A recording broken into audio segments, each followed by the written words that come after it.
what's up.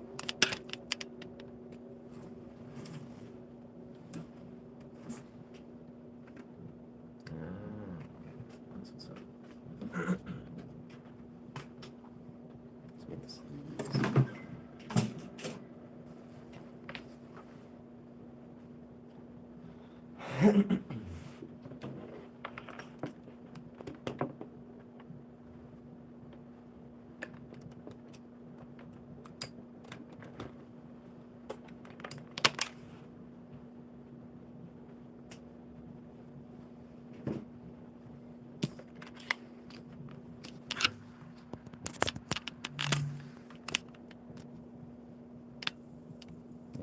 Staying at 100.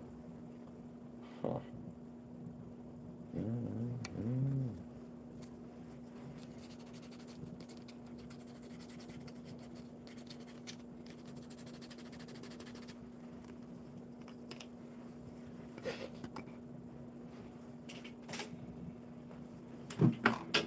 Oh, damn. Oh, damn.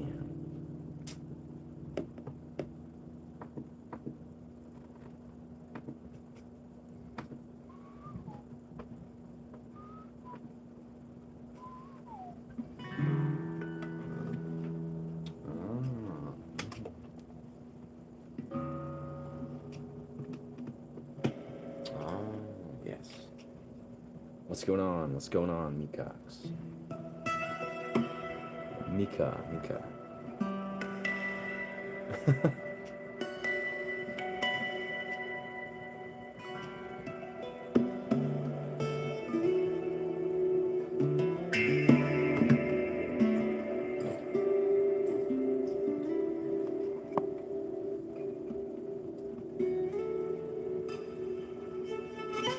Oof.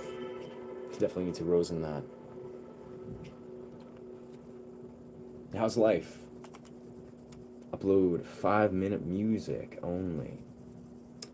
Yeah, that is in the works. Yeah. Most definitely. I've been getting a lot of requests for, just original music, original sort of stuff, and it's gonna happen very soon. I actually have a couple songs, sort of like, some are improv, some are sort of variations that I have like the audio and the video recorded, so I just gotta synchronize and edit it. Yeah. I'm a fan. Yo, thank you. Much love.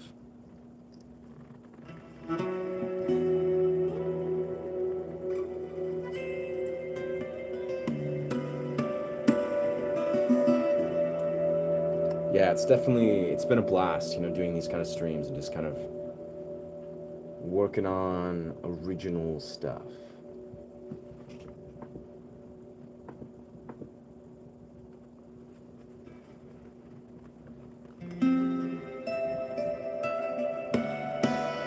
Let's see if I can turn that down a bit. Yeah, there we are. Yo, Westlife, not familiar, my guy, not familiar. Did you ever hear an intro from a video game named We Were Here Together? Huh. Interesting. That's rad as fuck. I'd definitely love to check that out. I love video game music.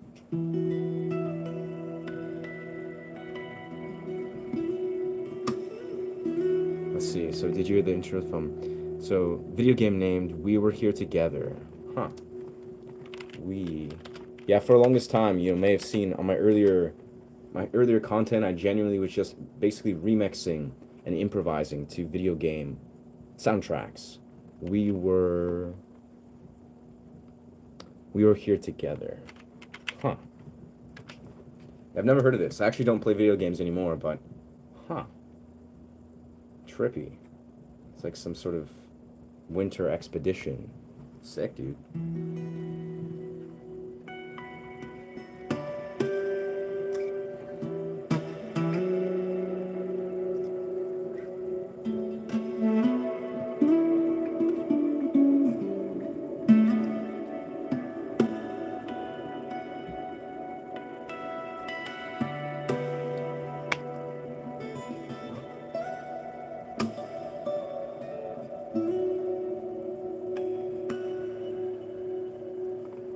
What's going on? Something, something. Thank you, yo. Thank you so much. Thank you, Anastasia. What type of things are we playing here? I'm primarily doing improv, my guy. Just doing meditative sort of improv and just talking about guitar, sort of just like engaging in dialogue about guitar and anything that sort of streams from guitar. But primarily, I'm just like creating, yeah, improv in sort of different dimensions. Like lots of fingerstyle, progressive rock kind of stuff. Chrono Trigger. Tight. That's pretty tight, yeah.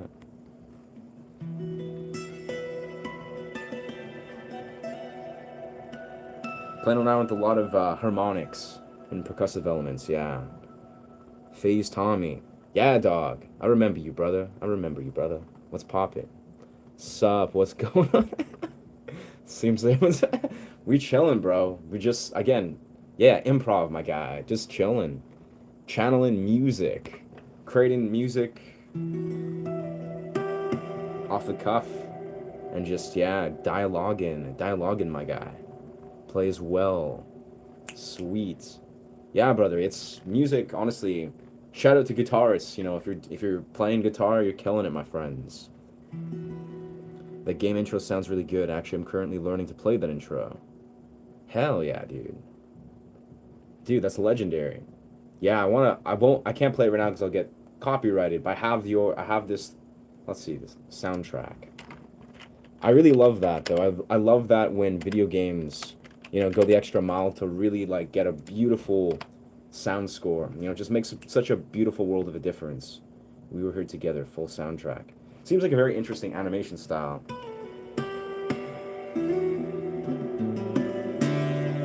Oof.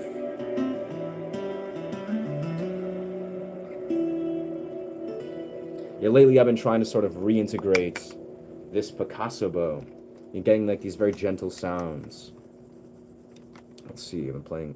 Yeah, that's legendary, bro. 7 years is quite a feat, honestly, bro. Like, yeah, to get to that point, like, I feel like around year 6 and 7, that's when you sort of really begin to just, like, actually understand how to play guitar. Like, I swear, as a kid, I mean, I started playing when I was, like, 11, 12, but, yeah, I swear, for, like, 5, 6 years, I didn't really consider myself, like, a guitarist. I'm just learning or trying to understand what the hell's going on. But eventually, yeah, when you're at that point, you're a guitarist. Like, you know, yeah, dog. What effectors you on? I'm using a preamp, brother. Yeah, I'm using a Tonewood amp. So it's like a preamp that's feeding into an audio interface.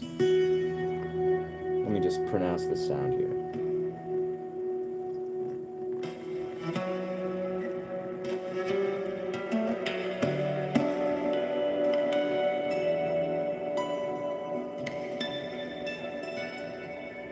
Still a little bit sharp there.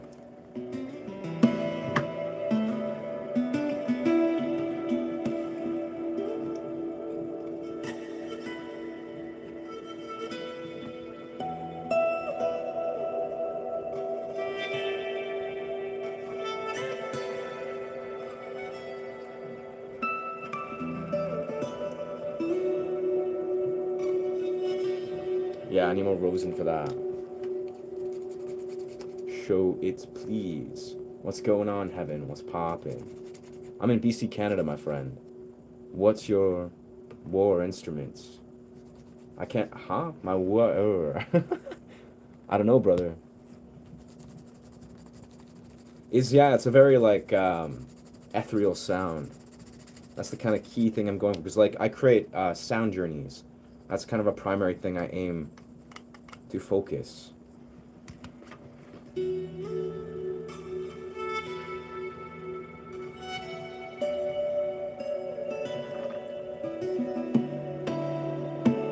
It's like very resonance, you know, very resonance, yeah.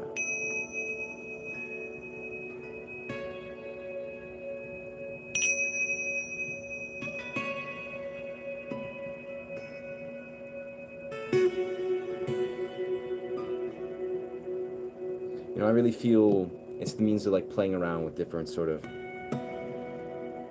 resonance patterns, yeah. Nail Polish. I'm so confused, brother.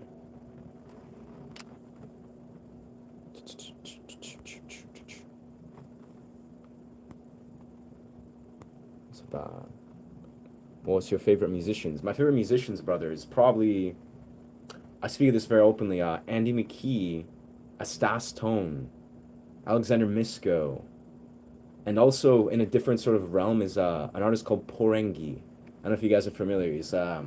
He basically does like vocals, didgeridoo, flutes, along various kind of very unorthodox instruments, and he loops it all together. Like he creates like a sound journey. Yeah, it's very beautiful. Let's see.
Still getting warmed up, but I'm finding that flow. I'm enjoying where this is going. Enjoying where this is going, brother. Keep it Rasta. Hell yeah, brother. Would you try to play Old Man by Neil Young? I have no idea what that song is, truthfully. Yeah. I'm sure I could try to figure it out, but I have no idea how to improvise that.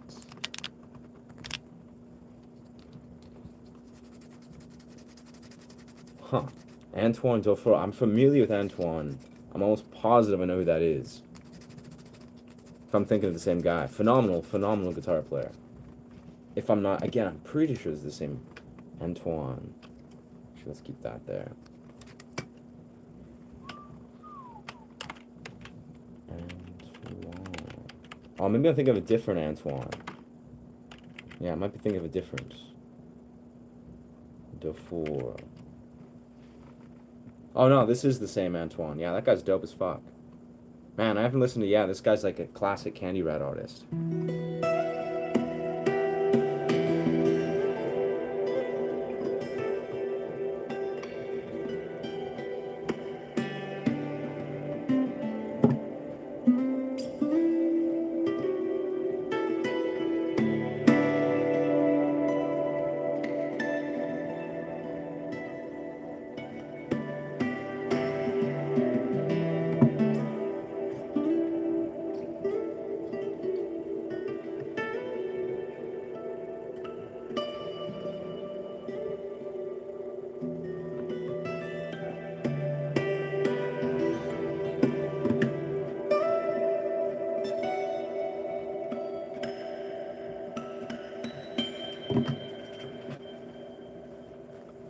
Candy Rat's solid, honestly. I have lots of respect for Candy Rat. I feel like one day, truthfully, I'd love to be on Candy Rat. I'd love to release like some really strong compositions on there.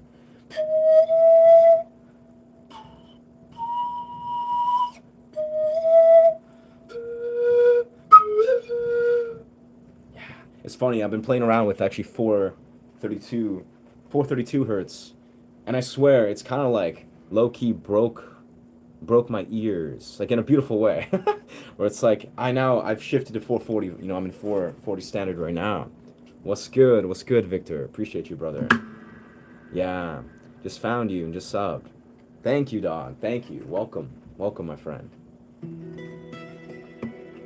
Yeah, this is kind of the majority of what I love to do is just kind of do like meditative improv, but also just teach guitar. Like that's kind of part of what my channel's devoted to. Is I like to kind of break down riffs and teach elements of guitar to beginners. You know, to sort of like figure out how to unlock creative blocks. That's kind of what the idea is. But alongside, I want to just release really chill, sort of meditative music. Let's do that classic YouTube stuff. Wavings from Argentina, legendary. Welcome. Blessings from Canada, my friend. Welcome.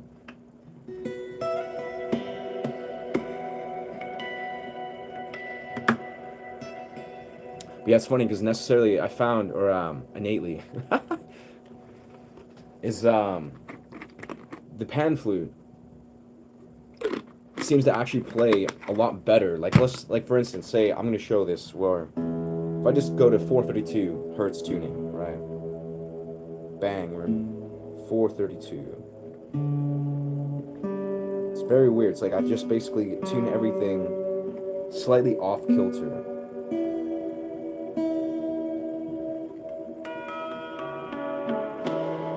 Beautiful. It's 432. Like even immediately, that just sounds richer. That just sounds for some reason really good.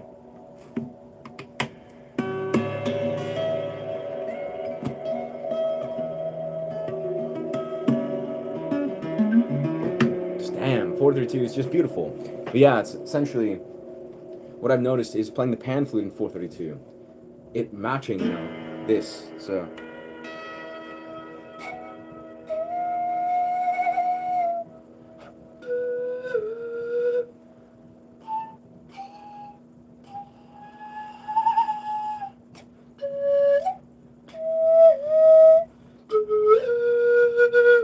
it's very natural. Like it sounds like it's a very natural sound for the pan flute, which blows my mind.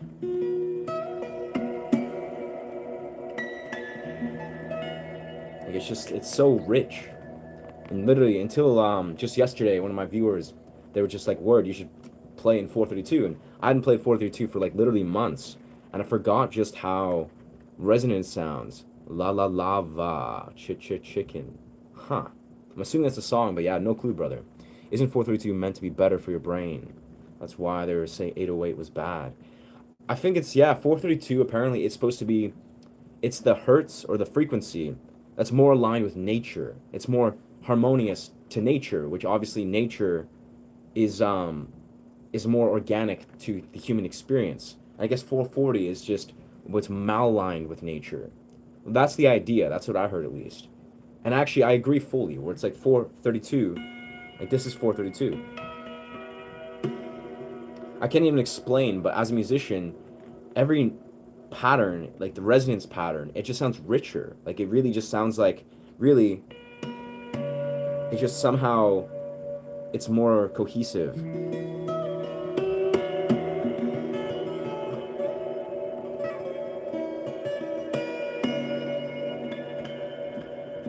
And also, of course, I was playing it a lot yesterday, so my ear is probably more familiar with the 432. At least it's more oriented.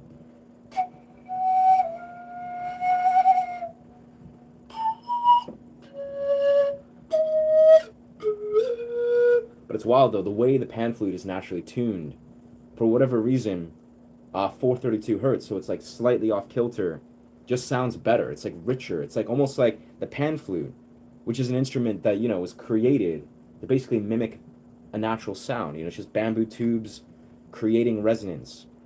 For some reason, this sounds better in 432. It's like the sound is just cleaner. It's more pronounced. The notes are, yeah, more pronounced. Yeah, it's very wild, but I'm loving it. I love it.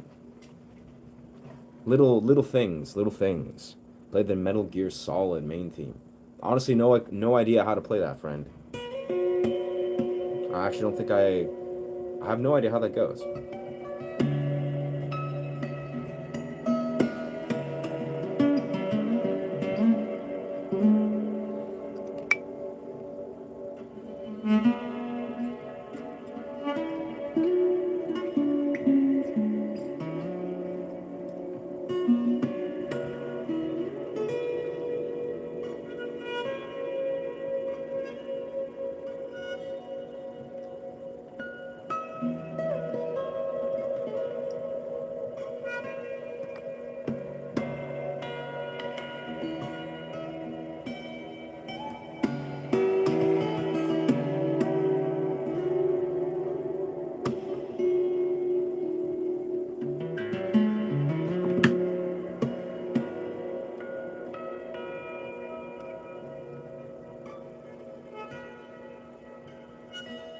Yeah, definitely need more rosin for that. Yeah.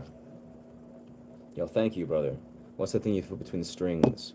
Yo, it's a violin bow. It's a Picasso bow. I have to, like, I find you gotta, like, play around with it, because it's like a violin bow, so you gotta, like, kind of grind down the rosin and get the right amount of rosin on the strings. But once you do, yeah, it's like a very silky, cello-esque, violin-esque sound. I love it. I mean, I find you sometimes have to, like, be very patient and gentle with it, because if you strike it wrong, then it kind of sounds like garbage, but it's really just like...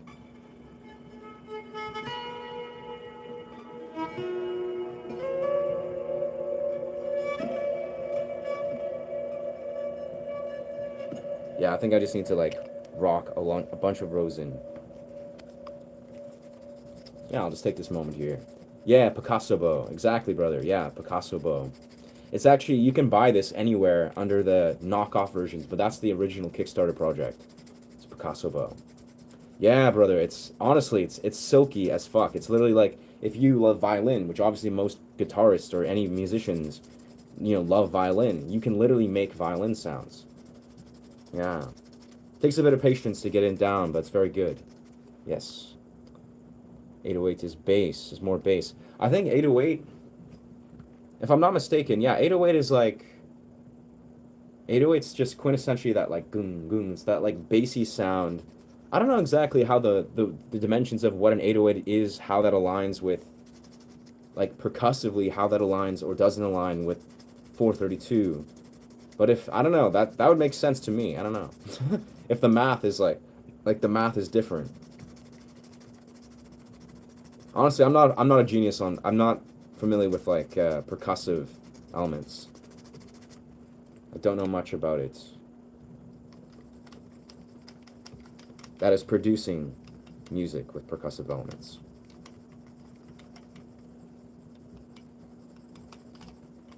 All right. 27, 26, 25. That should do. And then see the secondary part, I actually explained this in a video that's, like, way back in the archives, but I explained, like, on one of my videos how to use this Picasso bow. But basically what I like to do is I actually use this and I apply this to the strings right here where I strike the bow. It's adding the rosin to the string, but it's also, like, grinding down the string ever so slightly. Because with the elixir strings, you can't actually use a violin bow on it unless it's ever so slightly worn down. So it's like... Yeah, there it is.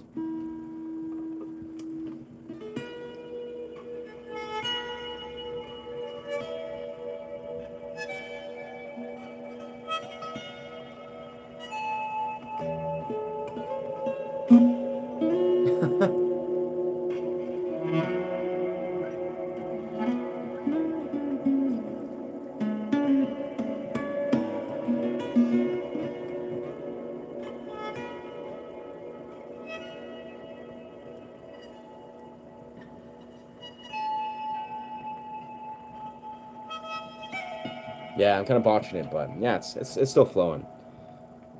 Elixir strings have this soft attack. Yeah, they really do. Elixirs, are my all-time favorite. Like, it's just the way they ring out. I don't know. I don't really play any other strings. Haven't used any other strings for many years, but especially when we're talking finger style, it really seems like, especially we're talking obviously the bass notes, because that's kind of what the elixirs really specialize in, is these like coded bass notes. I really feel it's what allows you to do like really silky finger style stuff.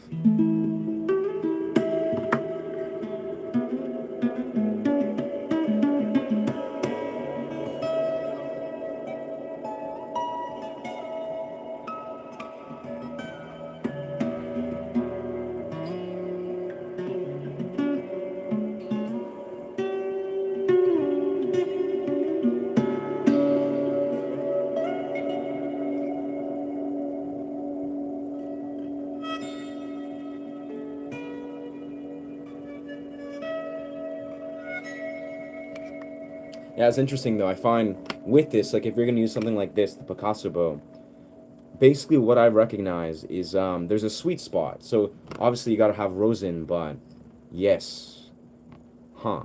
I'm not sure what that song is. Avantika. Interesting. But yeah, basically it's like there's a sweet spot. So if you're familiar, obviously with harmonics, right? There's a spot where, like right there, that's a harmonic spot, right? Those are harmonically rich spots. That's actually a similar spot of where the Picasso bow will be stricken. So if I'm like here, I'm like fretting the 12th, right? My harmonic is right there. And if I strike the Picasso bow, it's basically right beside there.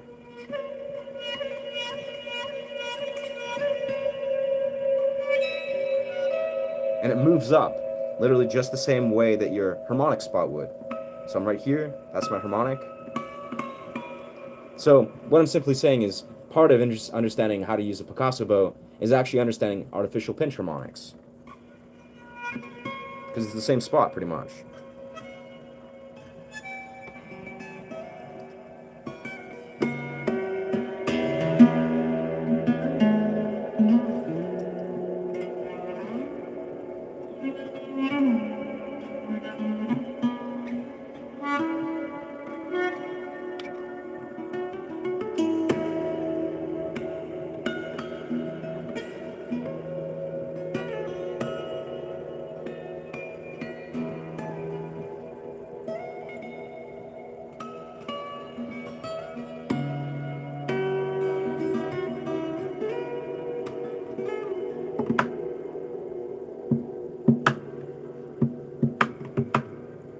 Interesting.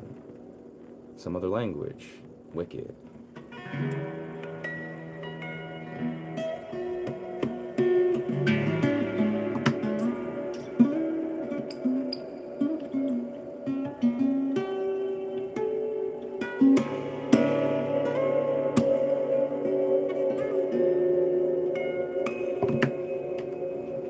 think I'm gonna switch something. One sec. One sec.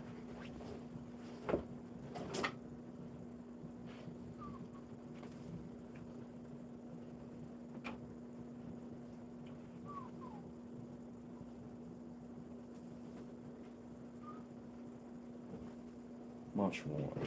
Yeah, it's easier.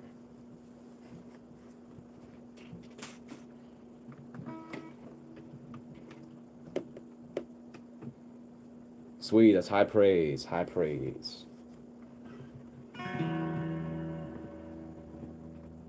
I still haven't seen that movie though, August Rush. But that's like, honestly, just seems like such a wholesome movie.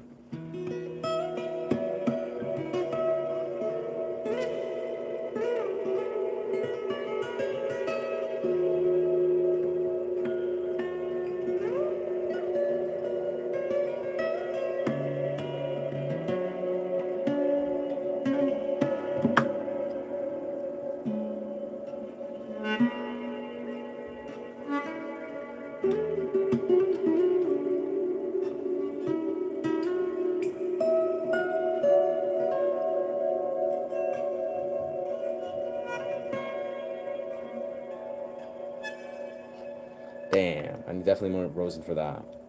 Do you know Wim Hof? I absolutely do. Yeah, I love Wim Hof, brother. Yeah, I mean, I've been doing cold plunges for the last 26 or 27. I'm on day 27 of river cold plunges. And yeah, even this morning, actually, this morning and yesterday, I did some Wim Hof breath work. Yeah, absolute legend.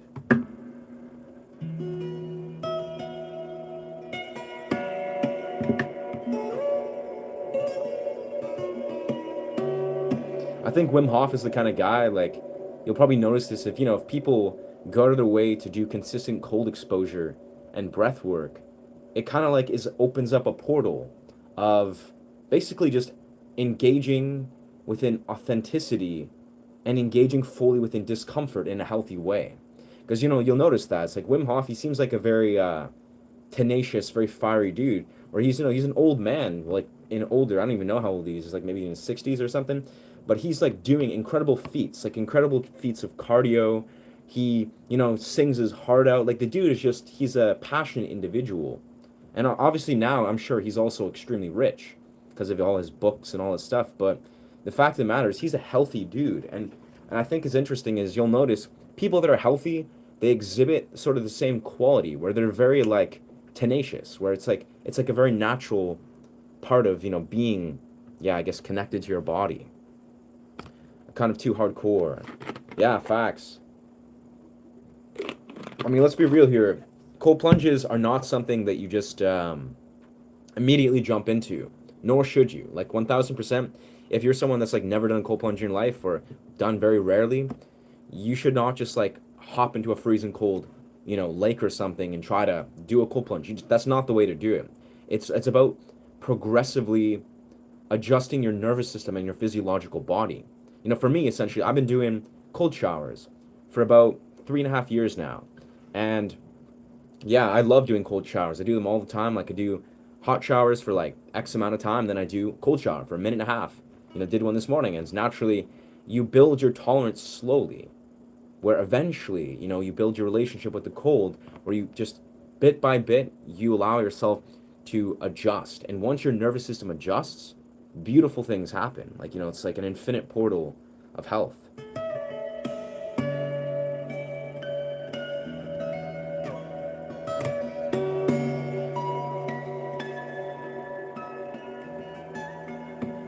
But of course, naturally, always listen to your body. Like, no matter what, even if you're just like, people are like, oh yeah, do cold plunges, it's so great. Listen to your body. Like, inevitably, it's like you know your body best. And like, this is the thing I feel is very important in general, like beyond just like cold plunges and etc. The cold is beautiful. Like, I'll be honest, it's weird. After being in having such a relationship with the cold, I embrace the cold all the time. Like, if I'm like even just chilling outside in winter, or if I'm just like plunging into the waters, like I have a very healthy relationship with the cold, and I didn't always have that. Like, I genuinely, like 4 years ago, I had zero cold tolerance. But yeah, truthfully, I think this is a really important thing to understand in general. Obviously, most of you guys understand this, but I think reinforcing this further, listen to your body. Like, always listen and honor your body. So whether we're talking about like doing cold plunges or, the way we breathe, but it's also, I was at the gym the other day and I was doing like calisthenic training and doing handstand training with a bunch of guys, and we were all just like chilling. Some guys I just met at the gym, and we're doing handstand push-ups till destruction. And this one fellow, he's done. He's like, oh, I have like an injury on my wrist or something. He's like, I gotta stop. And I was like, yeah, brother, that's valid. And I remember I was at a point where I was at genuine destruction, and there was this other fellow who was like a coach or something. Dude that I just met, he was like a brilliant calisthenic athlete, but for whatever reason, he was basically trying to I don't know, tell the other guy that just to ignore his body to do extra sets, even though the fellow was just like, nah, I think I'm done. Like, I have this injury that's, exasperated, whatever.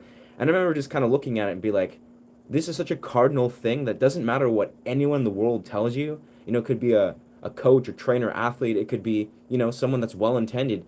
Only you know what your body needs. Only you know how to really just like honor your body, see the limits and the thresholds you have. So it's like, yeah, take any advice that people tell you with a grain of salt, but you have to like develop that relationship with your body individualistically.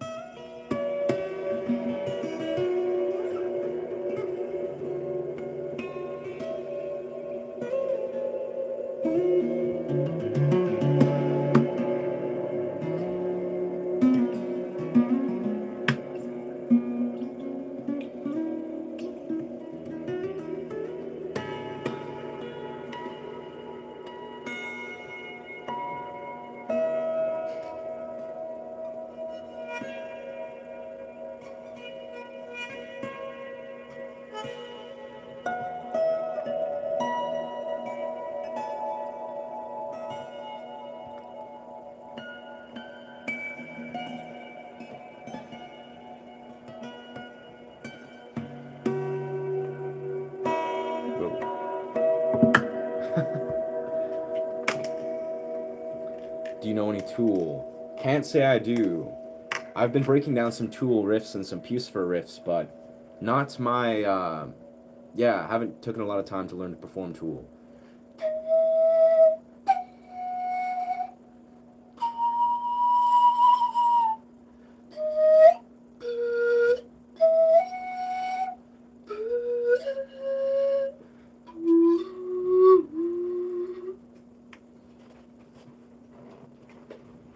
I think I went a little out of tune here.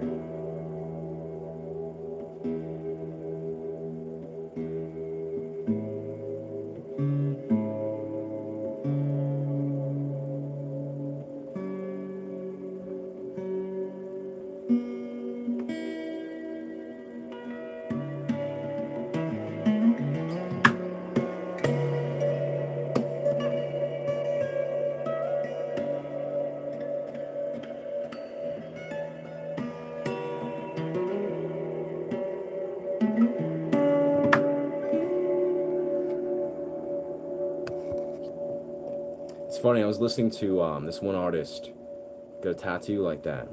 That's fucking awesome. I'd love to get tattoos in these realms. Like 1000%, it's gonna happen in the future. Saw this dude playing the hang. Oh yes, the handpan. And you slap. It sounds sweet. Yeah, that's a beautiful instrument. My brother actually plays that. Yeah.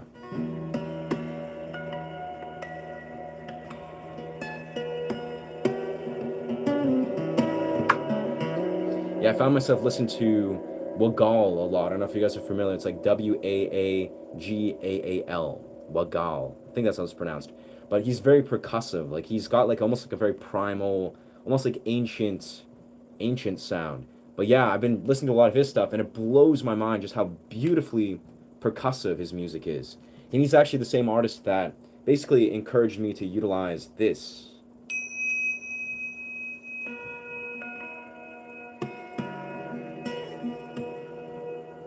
You know, in a percussive way.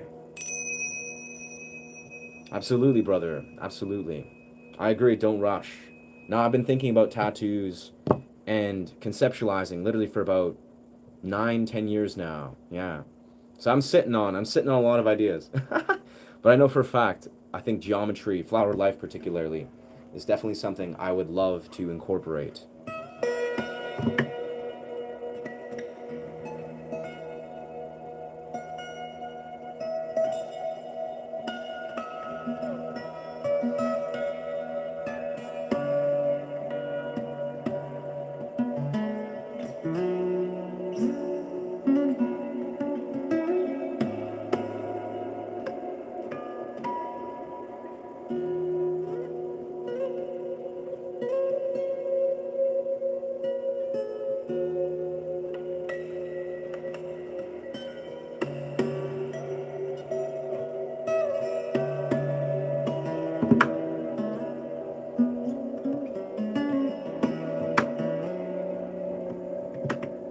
Yeah, I feel like that's an element I would love to incorporate. Very nice. Hell yeah, brother. Great to meet you, Raw Melody. Appreciate you, brother. Blessings from Canada. Blessings from British Columbia. It's a circle of life. Yeah, this is... It's flower, yeah, flower of life. Exactly right. Same thing. Same thing that's on here. But a wooden laser printed. Yeah. Beautiful. Welcome, welcome, Kian. Yes. This is not... This is a music channel, though, my friend. Not here to... Like, you know, yeah. I have much respect for anyone who believes whatever they desire to believe, but...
Thank you, my friend. Thank you.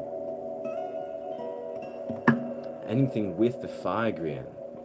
Honestly, I have not still integrated the Figrian. I don't know if you're the same homie that someone recommended to check out the Figrian. Just integrate it. But I know I intuitively work around with the Figrian, but it's not something that I've practiced or drilled. Figrian scale. Let's see. Let's return to the Figrian scale. Figrian scale. A Figrian.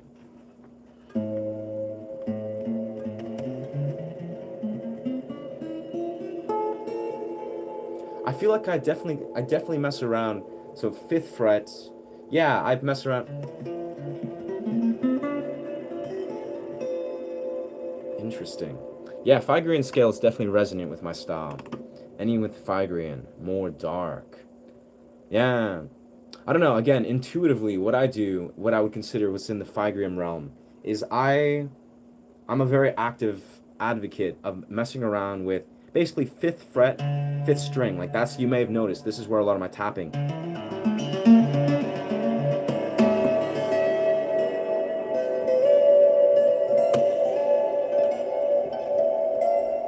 It's like 5th and 7th, so as in the 5 and 7th in the Figrian. I don't play around with the 5 and 6 on the 6th.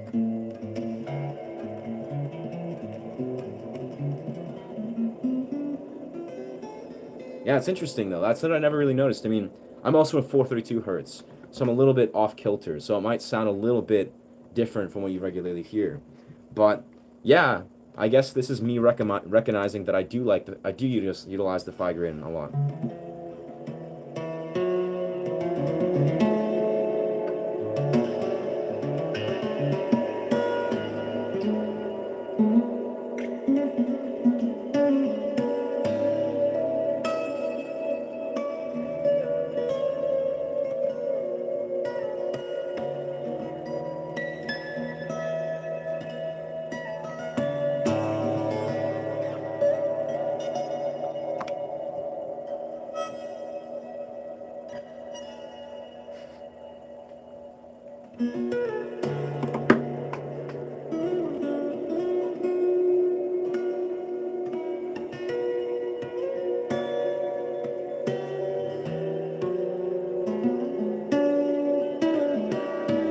That's funny though. I swear, just doing the Figrian for like 5 seconds, because it's kind of like in my realm.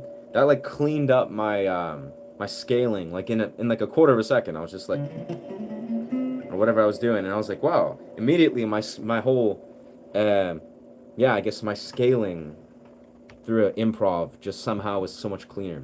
I tried learning the guitar, didn't have the feeling. Think too much. I think too much while playing. Interesting.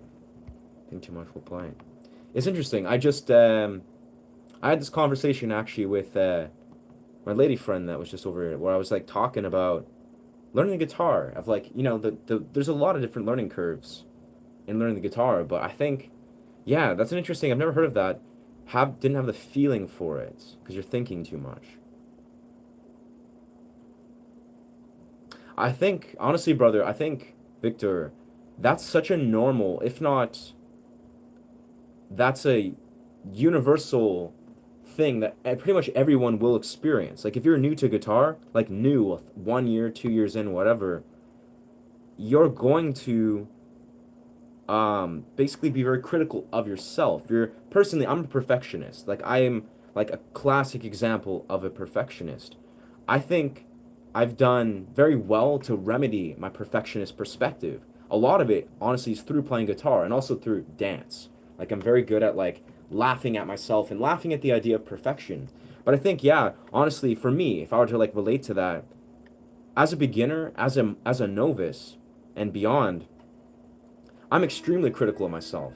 And I think that's, if you mean like that's the process of like being in the mind, your mind's like, this doesn't sound perfect.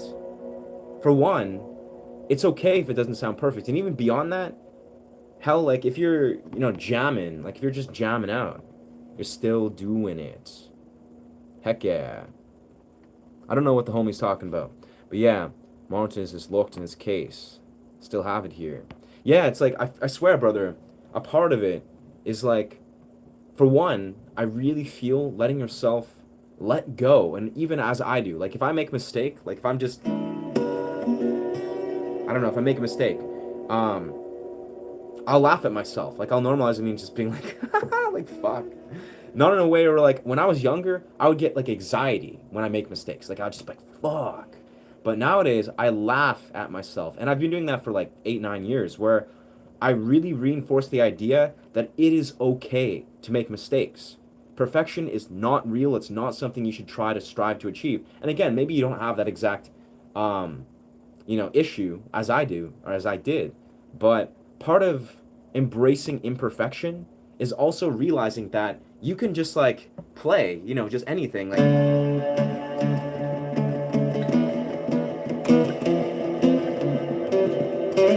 that was kind of garbage, but you can play literally anything and it can really feel good. Like you can play in such a way where you are feeling it, where you're letting yourself recognize, and this is, I'll be honest, brother, this is why I recommend highly, and also why I make content, about new riffs. Like, I'll be like, hey, here's a riff by Sublime that's just like,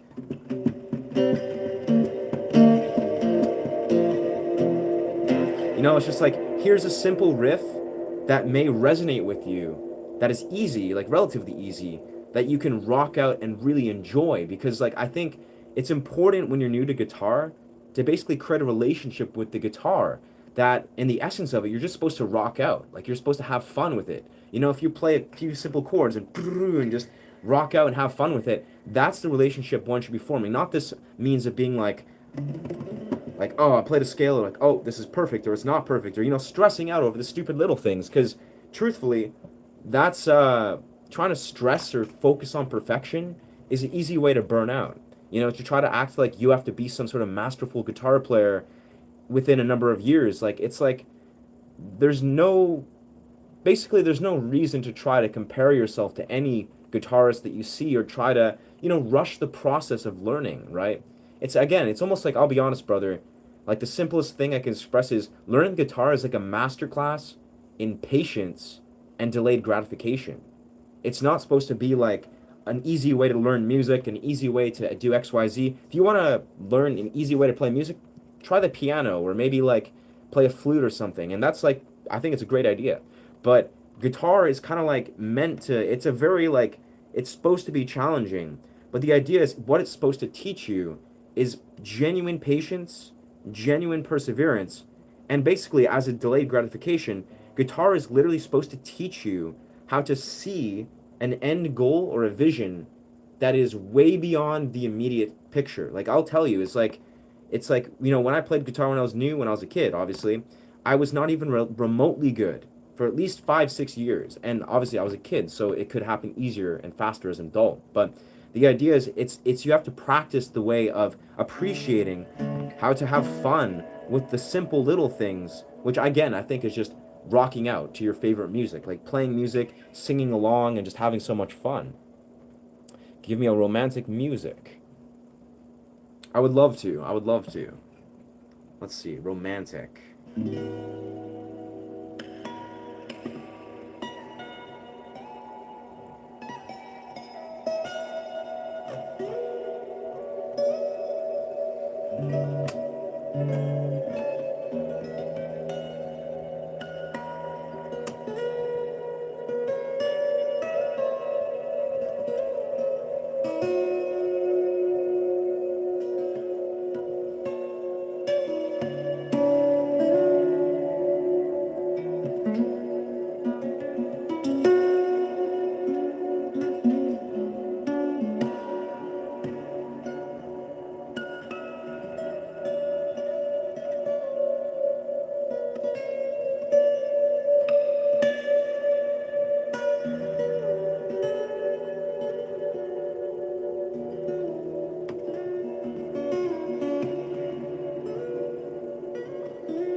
Romantic riff.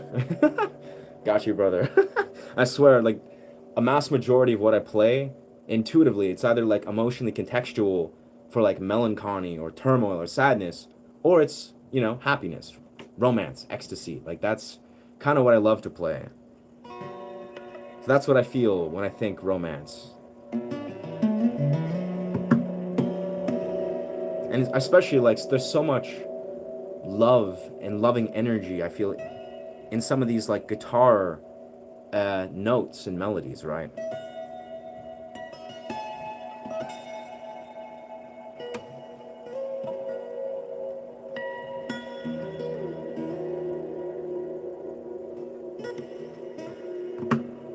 Yo, what's good? Long time listener, first time caller. Do you have music for unrequited love? Interesting. Unrequited love. Damn, son. Like music that I would recommend or like music that I could create? Man, unrequited love. Wow. I mean, huh. Unrequited love. What I would recommend if you're into electronic music, super unorthodox, but what I used to listen to when I would experience, say, unrequited love, music that can create. Yeah, I don't, I've created music that's like similar. I wouldn't say it's unrequited, but it's in a similar realm of like almost like longing, like powerful romance. Music I haven't released, but I can definitely create something. But I don't know, out of the randomness of my mind, if you're familiar, there's an artist called Kill Paris. Kill Paris. And he has an older album. It's electronic music, but it's some of the most beautiful, like funky glitch hop, but it's like glitchy but beautiful. Like I don't even know how to describe it. It's very beautiful. It's called Kill Paris. He has an album. Like let me find the exact album name. It's one of the most beautiful things I've ever heard, and it actually is for like love, not just unrequited. Some of it's about like maybe unrequited, but some of it's more like pure, like just ecstasy and celebration of love. This song I play all the time. I send it to people. I'm like, this is like a great example of like ecstasy and love, of like genuine. Like I feel like this homie was obviously creating this for his own celebration of love. Where is this? Yeah, it's okay. Let's see. Where is it? Kill Paris. I'm not even sure if the album's on SoundCloud anymore. Damn. I'll play something in a moment here on the guitar. Huh. I think it's called... No, what is it? Wow. Here it is. Okay. So Kill Paris. There's Kill Paris Float. Kill Paris Silence of Heartbreak. That's one song. So I think it's called... And then there's Float. Here it is. Foreplay. It's Kill Paris Foreplay. Anyways. Calls it Future Funk. Yeah, beautiful, beautiful album. But let's see. Unrequited.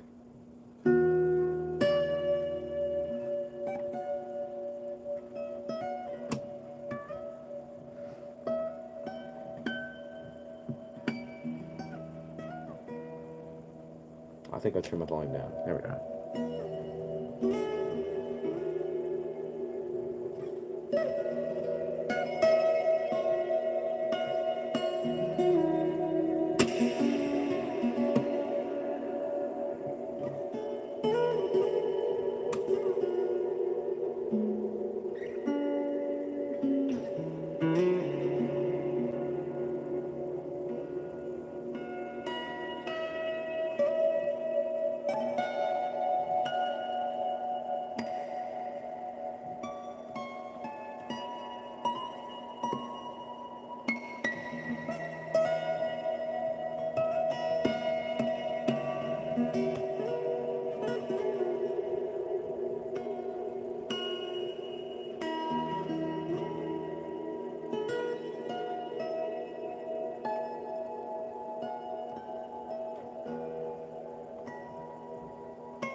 Yeah, basically that. Yeah, yeah.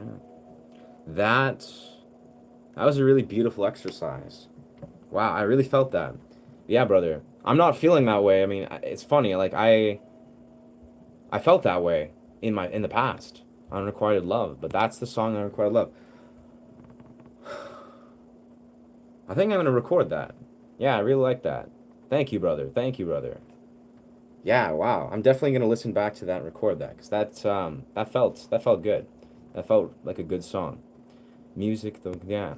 But yeah, brother. Honestly, like Future Funk, yeah. Kill Paris Foreplay. If you guys are into like super dope, it's from 11 years ago, but it's like really good electronic music. That sounds beautiful. Has like synths, guitar, like saxophone and shit. It's like Kill Paris Foreplay. Shout out to Kill Paris. Damn. That really landed. That man, that blew my mind. Huh. Yeah. I love it. Hello from Switzerland. Hey, what's good, Switzerland? Much love, Switzerland, brother. Love from Canada. I'm gonna create something based on of love, heart resonance.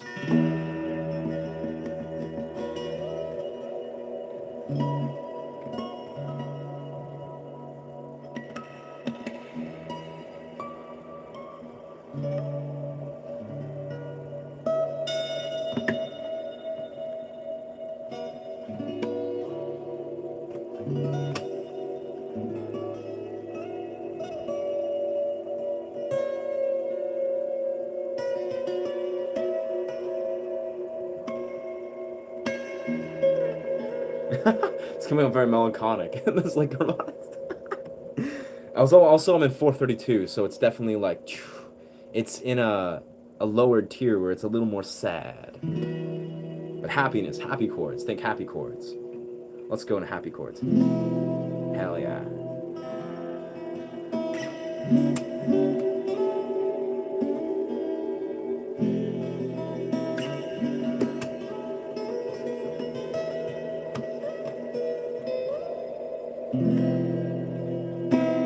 It's actually pretty sad still too. I swear 432 is just, do you believe in synchronicity? Absolutely, brother. I definitely believe in synchronicity.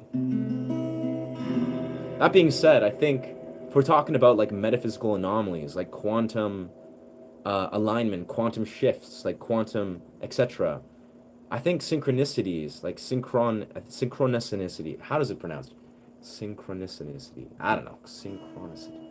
I don't fucking know. But the idea is, I feel like in things like synchronicities, it also takes a heightened awareness of understanding how you as an individual can listen and align yourself with the universe. Like, I really feel this. It's not as much as just being like, okay, like everything is aligned, so it is, and then let it be understood. It's like it really does come down to like understanding how to create metaphysical anomalies in your life. More so has to do with your individual receptivity and basically letting go of resistance, of all the resistance your mind has created that is malaligning you with the universe or whatever metaphysical anomalies that may occur or want to occur in your life. And I think that's what synchronicities obviously are. Yeah. Sounds so good though. Thank you, dog. Yeah, shoutouts. Shout out 432 Hertz.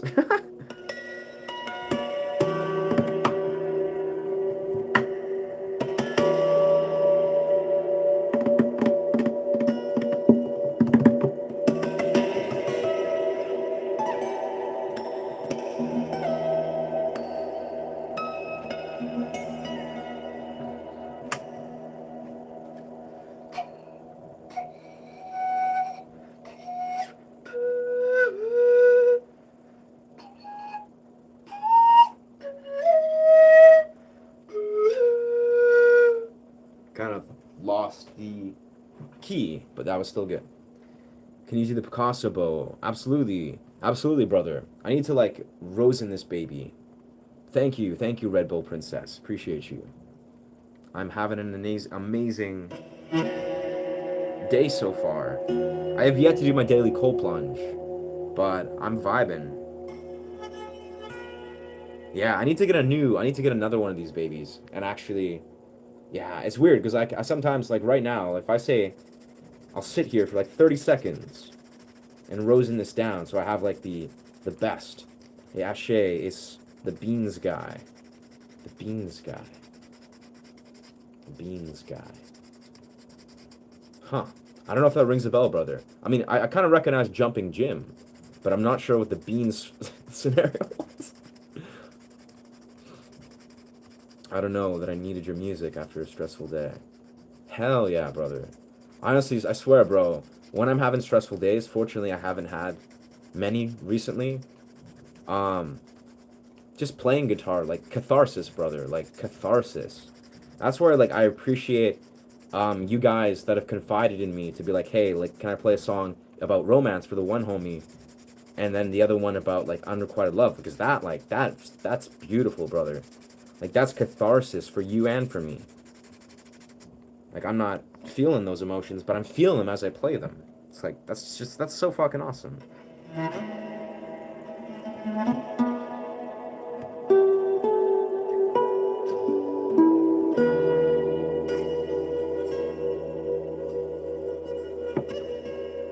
it's just cooked.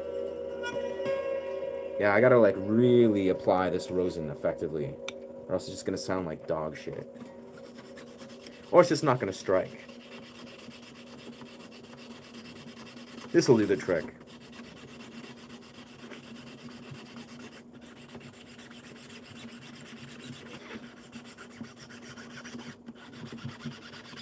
That should do. Alright, let's see. A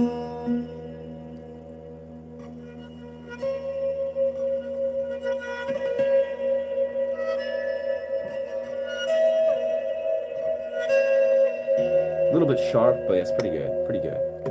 I don't know, this is blah, blah, blah. By the way, you remember the person who was saying they're in a band, and they had 1,000 people watching and begged you to join their band for some reason. It was ABT a week ago. Yeah, I remember that fellow. Yes. What's ABT? What's ABT? Yeah, no, I mean that was like, who's ABT? Bop bop but out. Huh. American Belly Theories of that.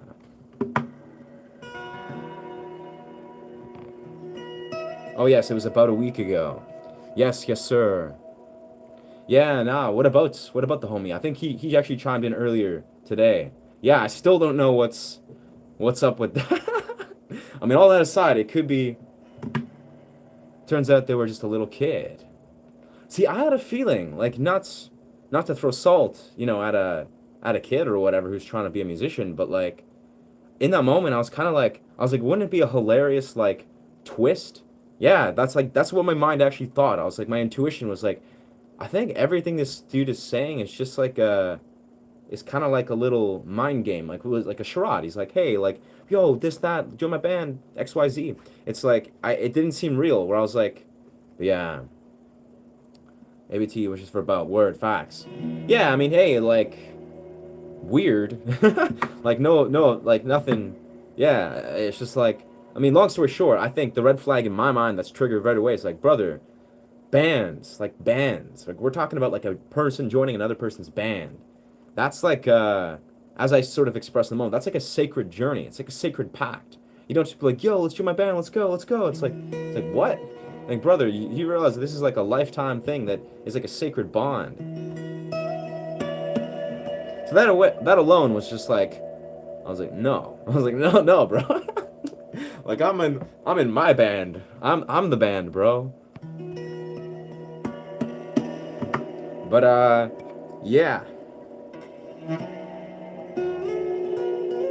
I find it funny. I mean, obviously it's trolling, it's memeing, it's whatever. I find it really interesting. What I've noticed, this doesn't happen a lot, but obviously this fellow is maybe an example of that, where people, they do things or say things, you know, in the chat to evoke a reaction, like to an extreme, where they're just like, yo, yeah, like, join my band, blah, blah, blah. Or like, people are like, yo, what happened if I just gave you, I don't know, a couple $1,000s or something? What would you do? And it's like, I'll be honest, as a dude who's a new streamer, who's a pretty, like, regulated, well-balanced individual, when I hear things like that, my red flag alarm just goes off like crazy. I'm just like, I mean, what do these people have to gain of trying to like say something so uh bizarre or drastic? Like, this is a live stream. Like, I'm not here to, yeah, to entertain people's like outlandish things. Like, it's like if people, it's almost like clear when people are trying to evoke a reaction. But a fake band in the profile, that's bonkers, bro. All I can say to that is we live in a sad time where some people, obviously young kids or like, adults or whatever, are gonna like fuck around with like stuff like AI, and they're gonna be like, they're like, hey, let's create videos and let's create like little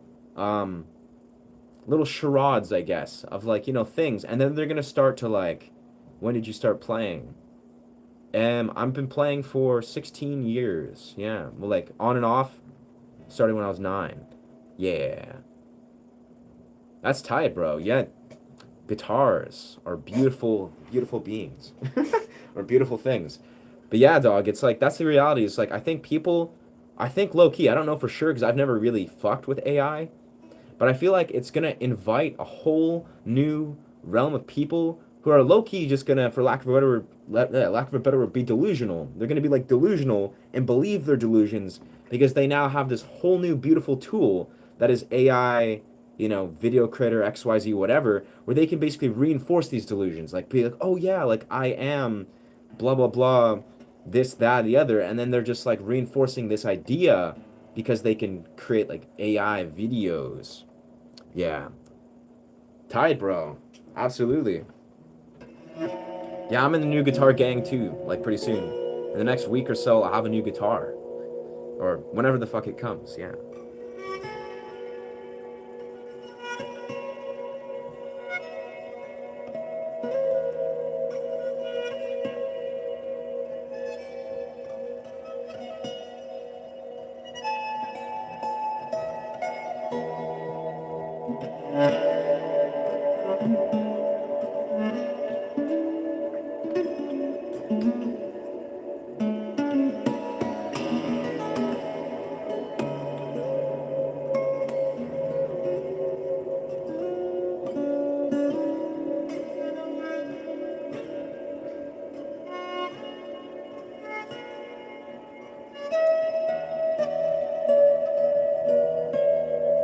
Yeah.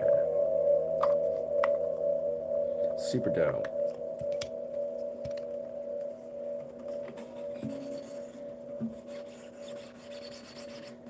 What is the key? Am I rosing or am I grinding it down so it just sounds better?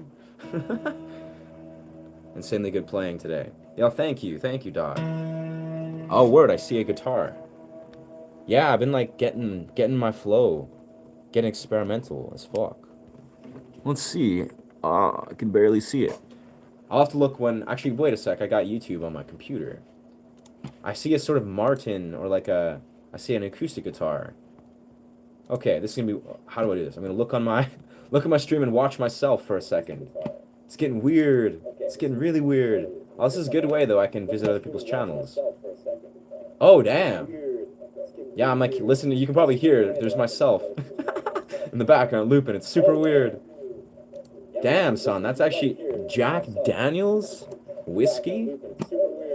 Wow. Okay, I'm gonna mute myself. This is so weird. Wow. Yeah, that's tight as fuck. See, that's my new one. It's me, the Beans guy. I forget the reference to the Beans guy. That's legendary as fuck, bro. Like, it's a beautiful guitar, truthfully. Like, absolutely. Yeah. And Jack Daniels whiskey, I mean, who doesn't love whiskey? I mean, I don't drink a whole lot, but I'll be honest, when I do drink, I usually drink gin and or sometimes whiskey.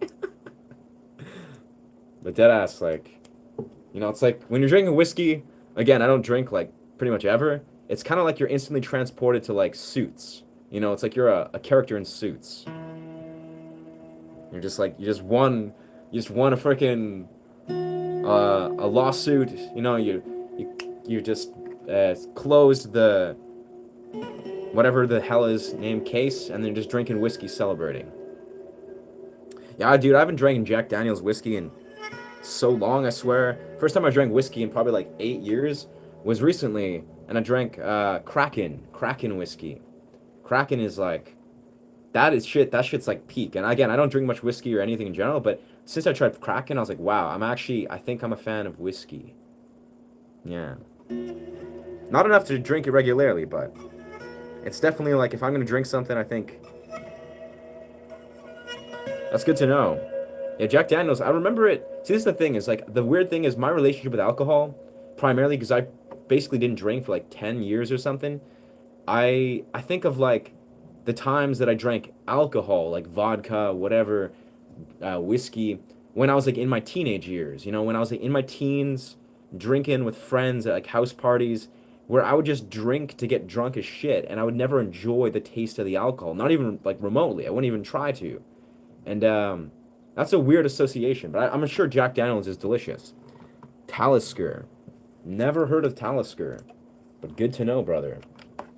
I mean, that's always it's not something I promote sobriety because like I love sobriety and like sober partying, but I love good beer and I love like a good alcohol.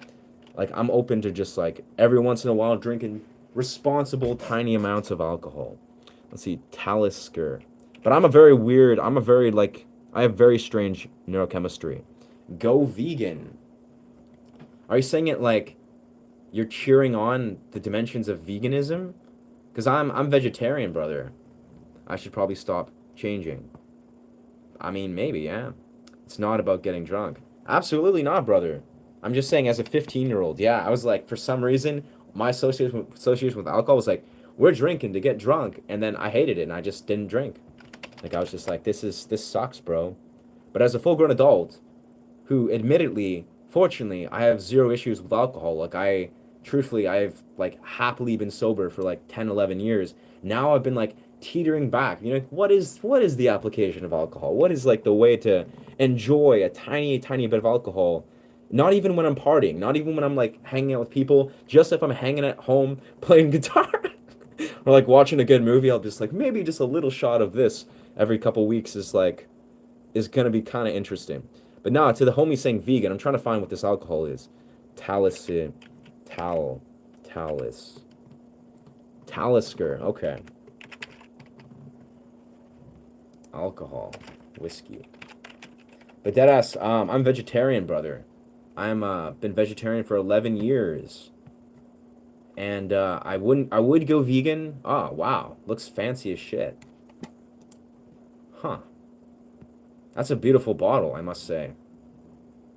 Yeah, that's the thing. Whiskey, like the bottles are just, they're very dope. Yeah, the person who was talking about the guitar and the guy with the fake band. It's me again, just to clarify. Yeah, yeah, yeah, yeah. Who's talking about the guitar and the guy. Yeah, oh, I know, I got you, brother. I can see. The profile picture is, it's the one. Yeah, nah, but I'm like, I eat eggs, or I would be vegan. I basically don't eat cheese, but I basically eat a vegan diet, except for I eat eggs, so I'm vegetarian. But I would not dump on people or judge people that don't choose to live that lifestyle. Like, come on, bro. What's good? What's good, Isabel? Welcome to this live stream.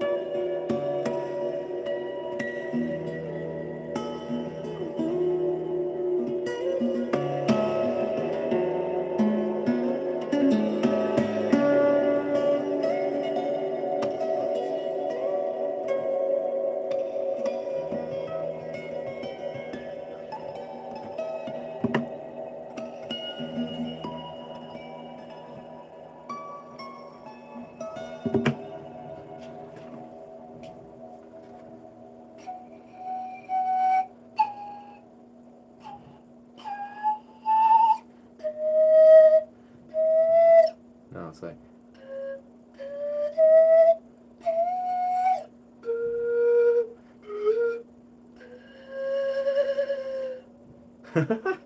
it's like it's like a melody from the Titanic. I love this channel. All the relaxing guitar music, the fact you listen to your viewers. Yeah, that's appreciate you, dog. I feel Yeah, I like building the community. Like I like creating an experience for the viewer. It's exciting for me, and obviously, I think being a streamer, it's like a dance. Like you got to learn how to, sort of like how to dance. But I think it's almost like once you understand how to like effectively stream, like where you're actually like dialoguing, it's like extremely powerful. It's like you're co-collaborating or co-creating with your viewers, which is actually like the way. I think that's new compared to the streamers who are literally pre-record. Or you just see that's disheartening. That sucks, bro. Like I've been streaming for like yeah, like a couple months now or a few months now. And that blows my mind that people are using AI to stream. Like fuck those people. Like it's dead ass like come on YouTube. You shouldn't be enabling people using AI.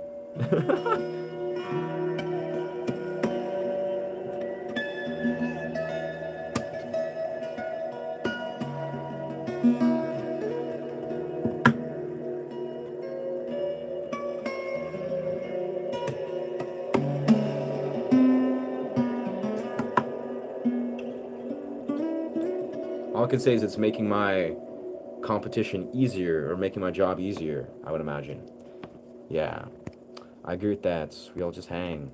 Yeah, dog. Again, it's like I remember the first time I really realized how dope streaming is was like, when I was like a week in or a few days into streaming, and I went for a walk in the forest, playing guitar, doing my forest stream thing, and a fellow, he was like a doctor, I think it's a doctor of something. Seemed like he was maybe a doctor of metaphysical philosophy. That's what it seemed like.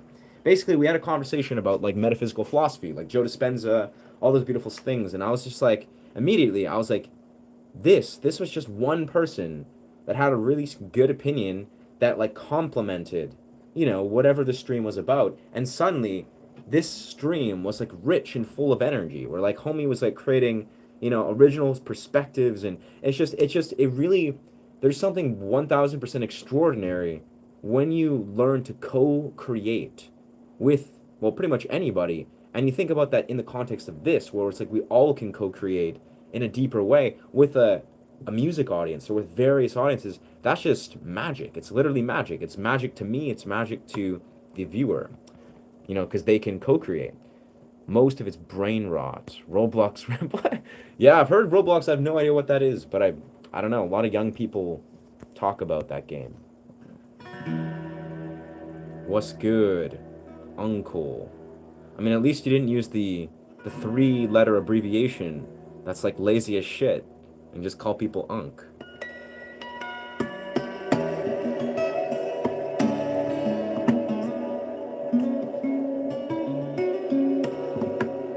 You deserve all the subs. Heck yeah, dog. It's I definitely feel blessed to be in this position where I can readily get like subscribers at any given time of the day. That's magic, bro. That's like right on par with what I really want to do, growing this channel. Yeah, just Unk. I don't know, it's like I think Unk is funny as fuck. But I mean, you can't tell. I could be 20 years old. I could be 30 years old. I'm 31, but like if I'm like in that age bracket, I'm not an Unk technically. I don't even know. I think Unk is like obviously uncle, it's like in your 30s, like mid 30s, maybe 40s.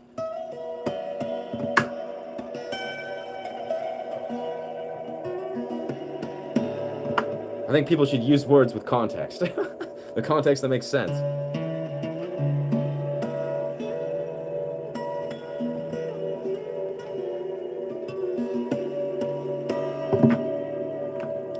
Do a barrel roll. I don't know what a barrel roll is. I mean, is it like I consider this a roll. Like when Marcin does.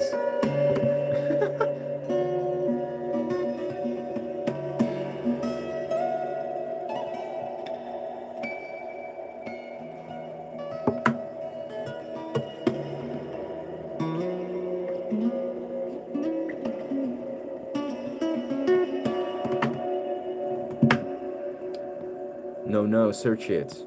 Do a barrel roll. If you're talking about All I can think when I think barrel roll is like that video game from like the ancient times. You know, the Star Fox game. That seems like that's what that's from, but I just want them to use words. Fair enough, mom handle. Fair enough. Like, let's be real here. It's like this is the funny thing. Like, this is the sort of catch. Um, I use weird words all the time. I love memes. I love slang. I love that shit like crazy. Like, you can probably tell. Like, I say random shit where I'm just like speaking almost like how I did as a teen. But I also know how to speak in an intellectual way. Like, I understand. Yeah, I know how to articulate words and communicate like an adult. Like, I can speak in a very different way. So I choose to. It's like I consciously choose to dance around words because words are obviously, it's subjective, it's expressive. You can say whatever you want, you can speak however you want. But I think it's important to understand how to communicate and articulate yourself. So if you can communicate and articulate in such a way where you're using, weird meme sort of slang words, beautiful. But if you don't know also how to actually intelligently speak and communicate like an adult, then I don't know, you should probably broaden your horizons, Because I love speaking in all ways. I love, having complex philosophical dialogue or diving in some sort of, very intricate psychoanalysis. I love all that shit. Like, but I also love to just speak like if I was a teen, just speak like in whatever language. Just words. Like words are fun. And the caveat is I'm also an English speaking person. I only speak English. I barely know any other languages or any words from any languages. I literally just have spoken English my entire life. So that's also a piece of it. I know English very well. How long is my hair? Wuston. My hair is down to here, bro. Yeah, my hair is like, I have like hippie hair. I like it, but I actually think I need to get a haircut because it gets in the way. Like if I had it down all the way, it just gets everywhere. It's great if I'm just like rocking out, but it's like, yeah. I think I'd like to cut it so it's like, maybe like shoulder length or something.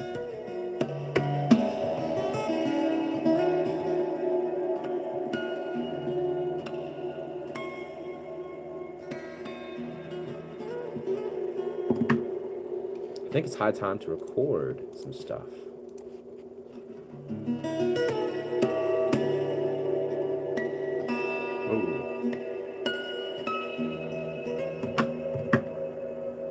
What's going on? I do not sing. I mean, I sing in real life, but I do not perform singing performances, not yet. I am a guitarist. Search this on Google. Do a barrel roll. Oh. Huh. Oh. I see what you mean. What the fuck? Do a barrel roll. Huh. Do a barrel roll. I don't know, there's so much random stuff that pops up here. Google is just, Huh. Do a barrel roll. A clear breakdown of a barrel roll. Oh, I think we got it here. It's like a YouTube explaining how to do a barrel roll. Oh, no, it's like a... Okay, it's GTA. Huh. It mainly does, like, relaxing guitar things. Yes, sir. Yeah, my specialty is improvisation. Just like meditative guitar.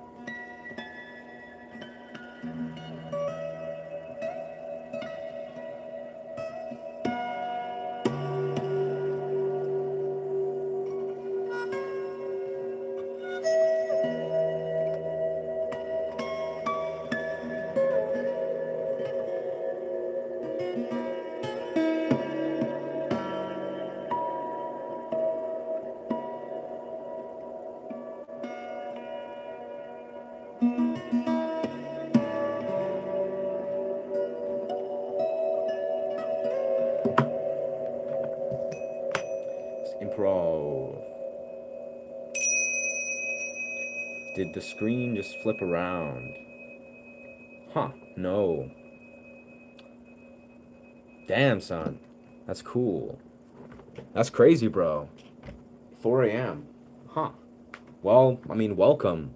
That's what's so fun about live streams is it's not 4 a.m. here. It's like 2:41 in the p.m. It's like, daytime.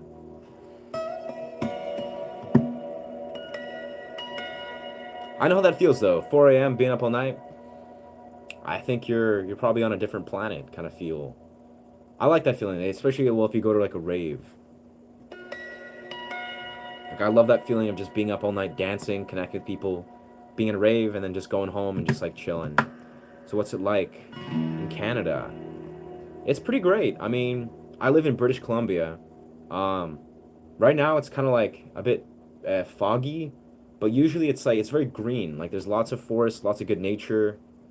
Um, relatively like a lot of chill. People are really chill. It's very like diverse. We got a really good acting scene, like acting community, good dance community. Yeah, it's like yeah. How's it like in honestly? I think in Canada too. It's a weird mixture where I I'm an artist primarily, so like I'm kind of like not the finished work, huh? Wish it was a gap. That's fair. I guess that's yeah. It's yeah.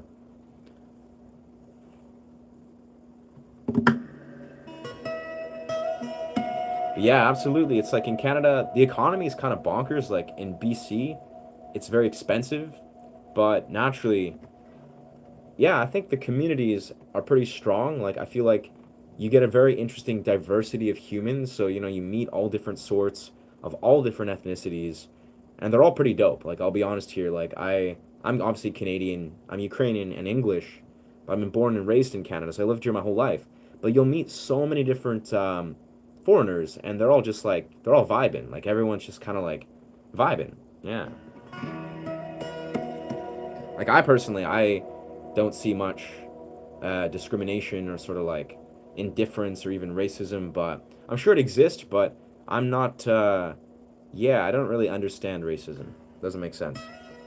I think in Canada, it's pretty promoted that people are just kind of like supposed to be all vibing and respectful, like by default.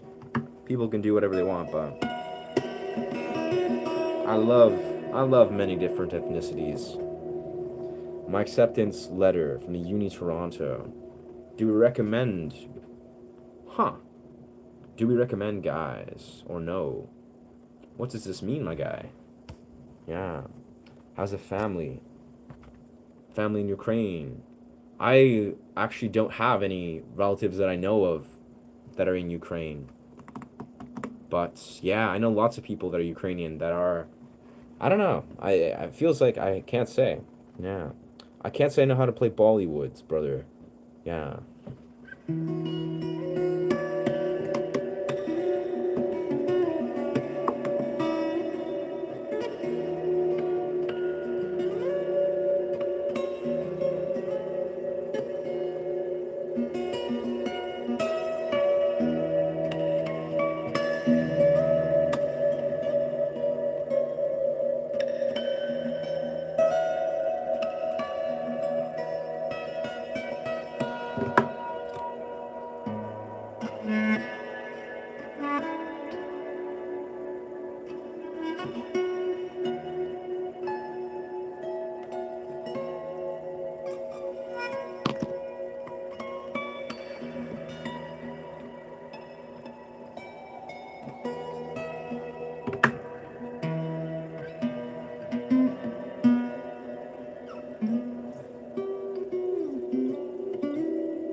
Missed that last note, but yeah.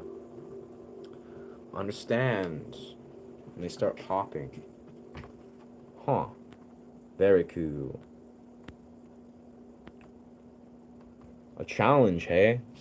Play the music at the top of the highest mountain. Damn. I don't know if I'll ever accept that challenge. Because that doesn't sound like, it sounds like a survivalist challenge, less a musician challenge.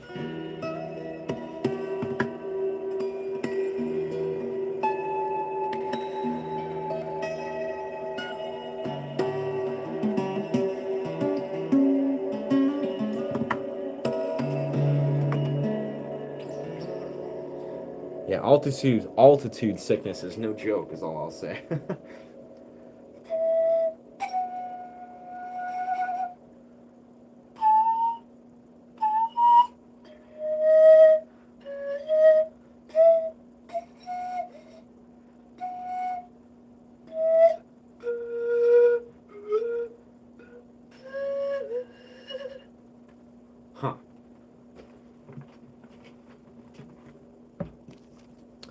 Yeah, as a British person. Ah. So whether you should go to university depends on what type of degree you're planning. Ah, I see. Don't you think about Toronto University? Interesting. Ah. And streaming. I think that's the thing. The more I've recognized as a streamer, um, streaming, like, as they're doing right here, it's kind of like it's all about the experience for the viewer and the streamer. It's almost like you can stream pretty much anywhere and it will be entertaining. It all depends on what the person personally finds entertaining. So I could go in the middle of a forest, or I could go in the middle of a city, or go to beaches or wherever, and the stream could be amazing or it could be complete dog shit depending on how I am, how me, the facilitator, and obviously the streaming audience, how it's going. So it's like, I don't know, streaming at the top of a mountain, that seems like yeah, I don't know if it seems dangerous. Doesn't seem like it'd be worth it. If I happen to be on top of a mountain because I'm climbing a mountain, and then I'll go ahead and stream, that'd be sick. But I think the novelty factor is a little bit obsolete. Your opinion on our future with AI? Lots of opinions, brother. Not, it's, I mean, I try not to think about it. I actually had this conversation earlier, or yesterday. But I liked so Miss Mom Handle is saying, so whether university, damn, like that. I find it interesting where, let's see, blah blah blah, Toronto University. I don't know if the homie was asking for advice about university or whether you should go. That's a diverse question that I think only you know the answer to that, and maybe like a career counselor, if you know your intention. I don't know. I'm not an advocate of going to university for the sake of just going to university. You should have like a clear, crystal clear intention on why you're going, or else that's probably not a good idea. You should probably just think about it and understand deeper what exactly your intention long term is. But I don't know. I'm surely not the person. I don't think anyone on a YouTube stream is the person to answer about your intentions with going to a university. But yeah, your opinion about our futures with AI. Damn. That's like, that's crazy, bro. I'll be honest here. I think my opinions on our future with AI, it's kind of as I just summarized in some rights. I try not to think about it. Like, I honestly, let's be like really forthcoming here. Um, the world's probably going to change like drastically in the next like 30 years, like without a shadow of a doubt. Obviously it's going to change in general, but with the introduction of AI and the direction that AI is going, especially the role that it's playing in our creative industries, on our tech, and all these dimensions of our industries, I think the world is going to radically change. I don't know if it's going to be for the better. Maybe it's going to be for the better, and then or from the worst then the better. I don't know, but I think we should really appreciate the way the world is right now and really be like as radically present and grateful, I guess, for the way the world is right now. Because who knows? Again, I don't like to think about these things, but AI could radically change everything. Like, we could be living in some weird, like, hyper future reality, or maybe hyper future is not the word, but just like our society could evolve insanely fast, like at a very rapid rate in the next like 20, 30 plus years, right? Because of AI. And I don't know. I hope that by that time, I've grown a family, I've ran very successful businesses, I'm uh, rocking out, touring, doing whatever the hell I want. That's not even gonna give a flying fuck about AI. But um, for some of us, or for most of us actually, and for obviously for our future generations, it's gonna be an intense parallel that's gonna very drastically impact our ability just to live as human beings. Because even the simplest, right? Like, I'll be honest, my opinion on AI as a whole, as a musician, my core thoughts about AI is primarily on motivation and drive. Like, let's be real here. Like, the real victim, the real takeaway in my experience or my perspective is that if you're, say, a musician or whatever you do creatively, or a person, you're just like, I want to master the guitar, right? You're just like, I got to go through the process of figuring out how to learn a guitar. And if there's even one person or a variety of people, a community of people out there, they're like, hey, I can just click a button and create music via, something like Suno. Fuck Suno. But yeah, if you could like pop on something like that, right? And you're like, even one person normal is like, oh yeah, I'm just creating music because this helps me, because this is a tool, because blah blah blah blah. That is destroying the learning process, the creative process, it's honestly, in many rights, it's just destroying your ability, your motivation, and your drive in respects to what it actually takes to, say, try to master something like an instrument. Like if you're like saying, if a person tries to justify that, like I want to make music because, with AI because it's fun or it's easier, it's because it's a therapeutic or cathartic.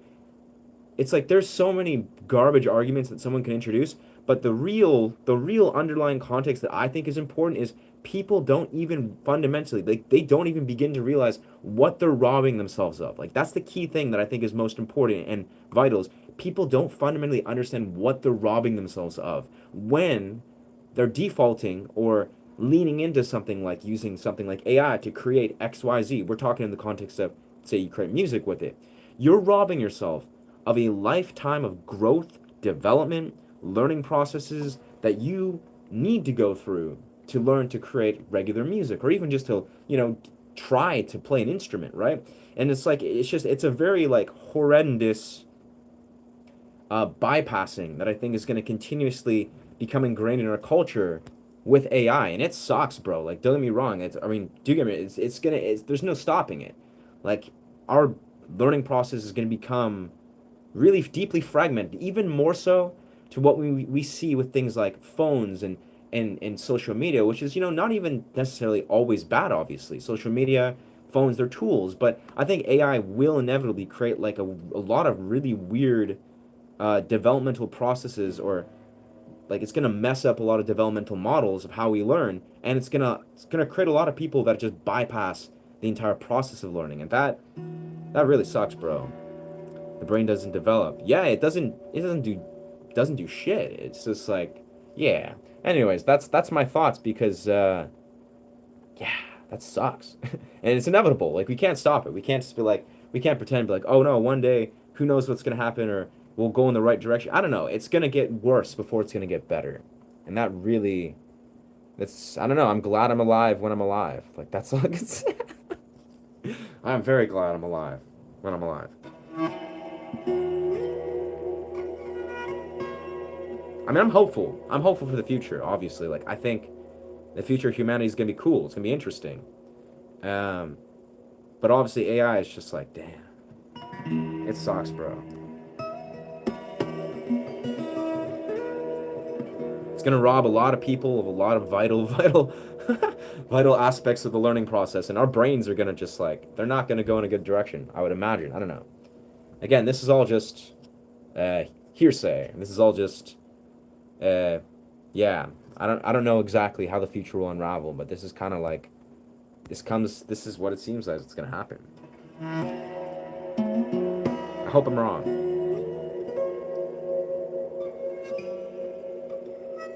I think I'm gonna use more of this.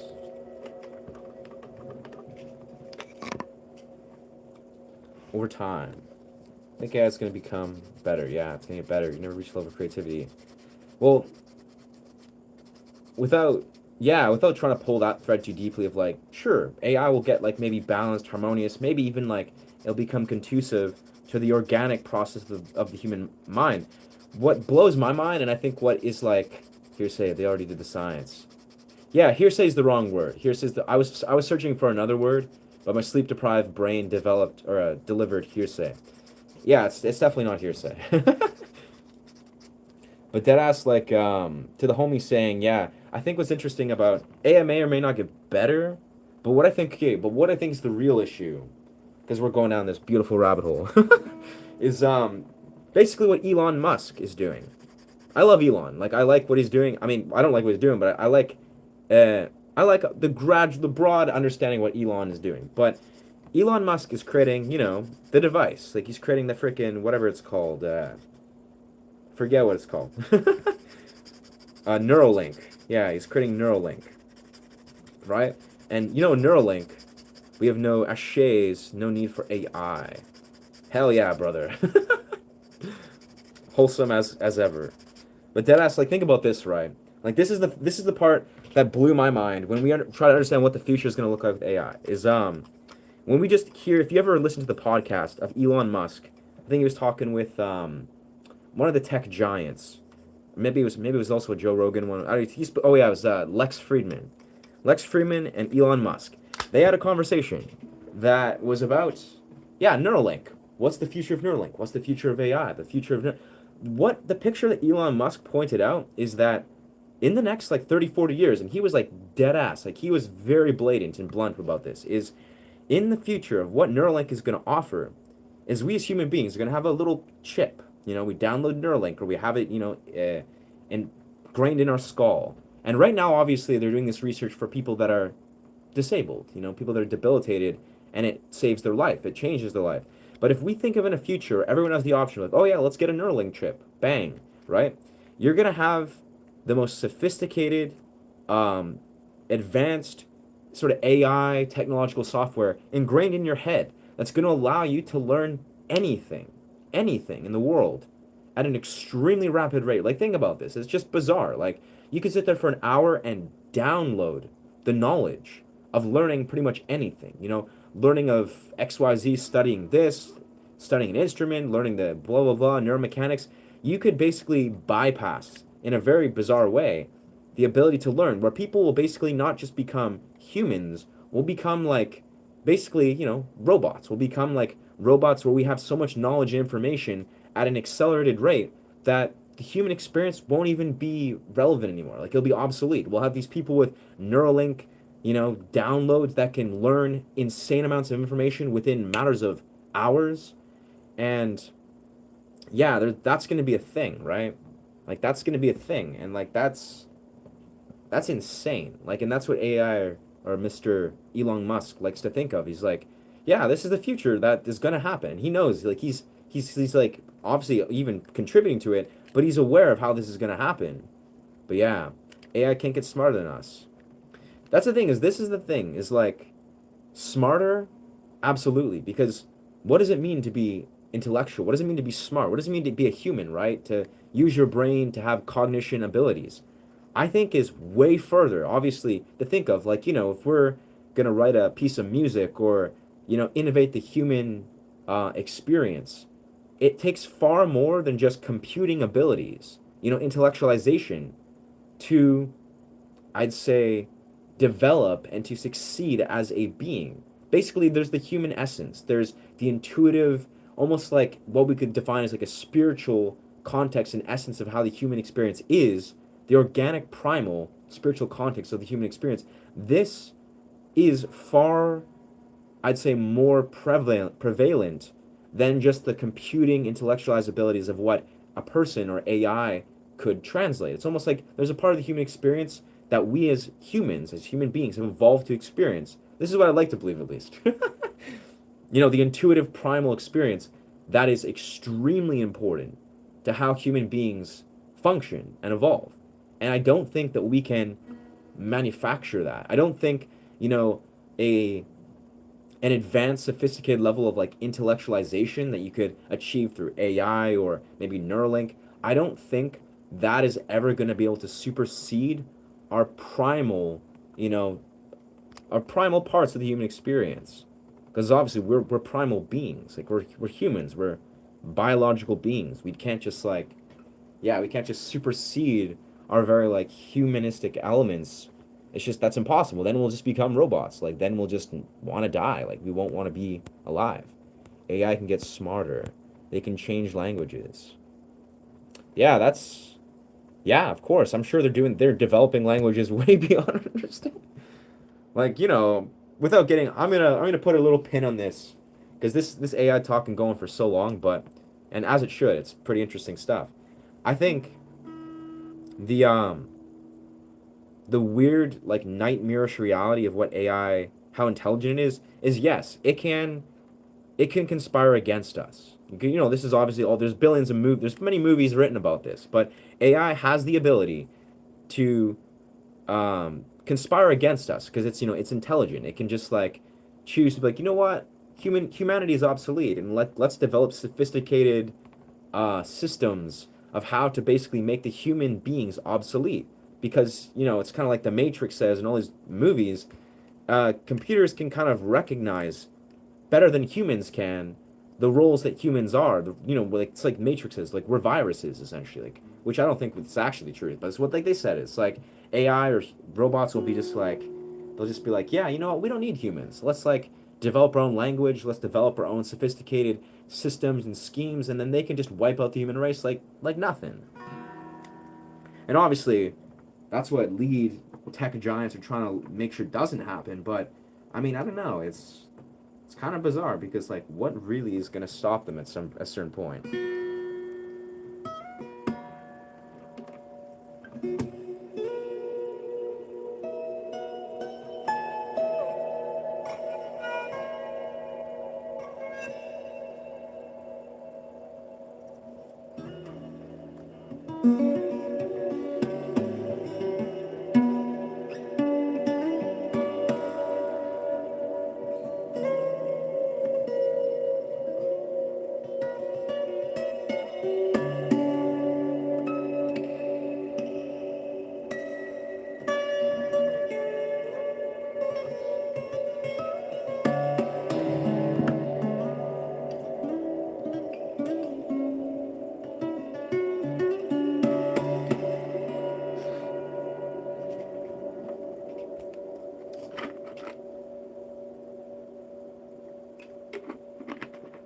Yo, do I know Ren? Ren the musician. I am familiar with a couple songs of Ren. Yeah. He's very advanced. I don't know if like I wouldn't say he's necessarily my style. Like truthfully, like here's the thing. I know a lot of musicians mainly in real life. Like I don't know Ren obviously in real life. And actually he's a pretty unique original guy. But it seems that Ren, he's a rapper and he's a genius, like brilliant lyricist. If this is the same Ren we're talking about, probably. But it seems like he doesn't emphasize the guitar a whole lot, right? He just like plays. I mean, I could be wrong. He could have some musician or music that he releases that's like genius guitar. But from what I've seen of Ren stuff, he just like emphasizes his local or his lyrical elements very well, like almost like Eminem would, right? But it's almost like his guitar playing when he's like doing his performance. It seems like it leaves a little bit to be desired. But I don't know. Again, I'm not super familiar. It's more than a rapper. Oh, I can see that, bro. I can see that. I'm 100% probably wrong. Probably wrong. But I've heard a couple songs of Ren, and yeah, honestly, oh yeah, actually, I'll be honest. I saw a video of Ren performing. What was it? He was playing a Nirvana song or something. He was like busking on the streets. So yeah, I guess that's probably a outdated opinion. Yeah. Let's see. Mr. Ren. Oh, he just released a song. Vincent's Tale. Damn. Okay. All I know is he seems like a dope human being. Like, musically, this, that, or the other. Like, without a shadow of doubt, he's like a fucking awesome human being. Like, he's quintessential, like, artist. Like, true artist. Without a shadow of a doubt. Upper class. That's hilarious. That's unfortunately kind of common, I think. Like, I think that's kind of a thing. Yeah. Word, yeah. I can't put on Starry Night, because I'll get copyrighted. But I'm gonna listen to some point, like, 'cause I have the video. I have his song right here, Vince's Tale, Starry Night, Ren. But yeah, I get copyrighted. Josh, totally wrong. You're basically on the streets. Ah. Oh, that's crazy.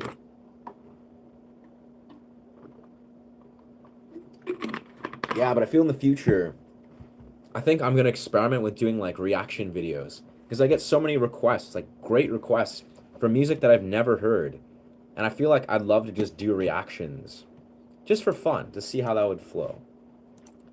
Because I love this shit. He's sick, autoimmune issues. Oh damn. Yeah, autoimmune issues suck.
reactions. The Renegades are awesome.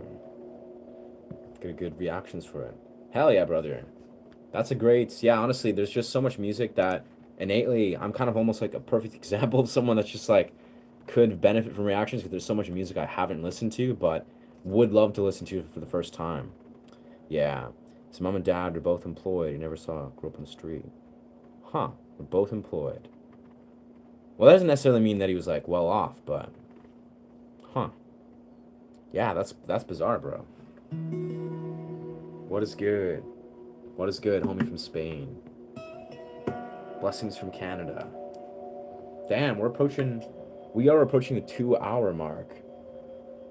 Probably take a break in the next like 10 minutes or so.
Get very experimental. Do you know any blues songs? I can't say I do, truthfully. Can't say I do. Yeah, I mean, the closest thing I think I know to blues songs is like, what's this song called? Like the song about the rising sun, the rising sun. I know of that song, and I'm learning to play it because it's just a dope song, but definitely not too familiar with much blues.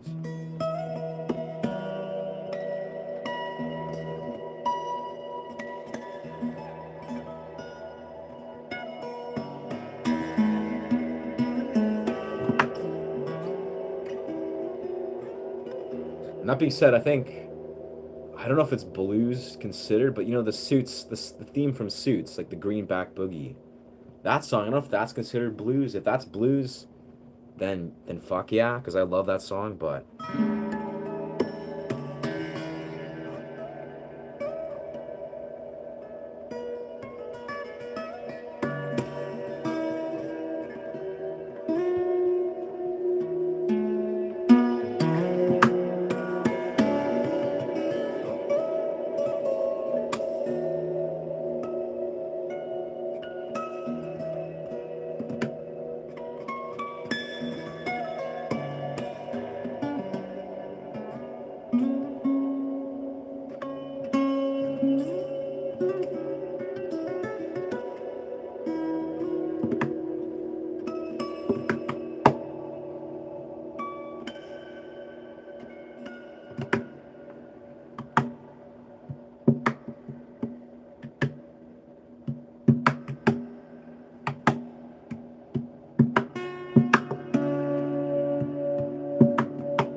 I'm trying.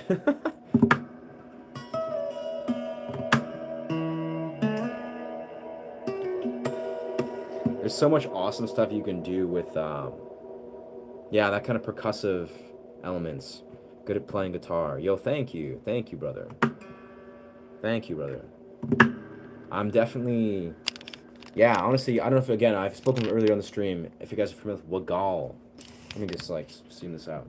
He basically does this thing, which I've done this for a while too. It's pretty easy, where you're just like, you're doing one hand percussive, so just like.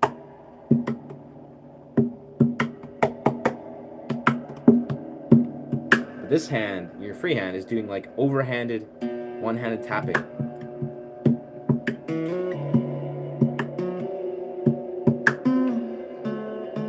Kind of botched it. But the idea is you can basically do rhythmic elements, but then you weave in with your free hand when you're in between your rhythmic elements.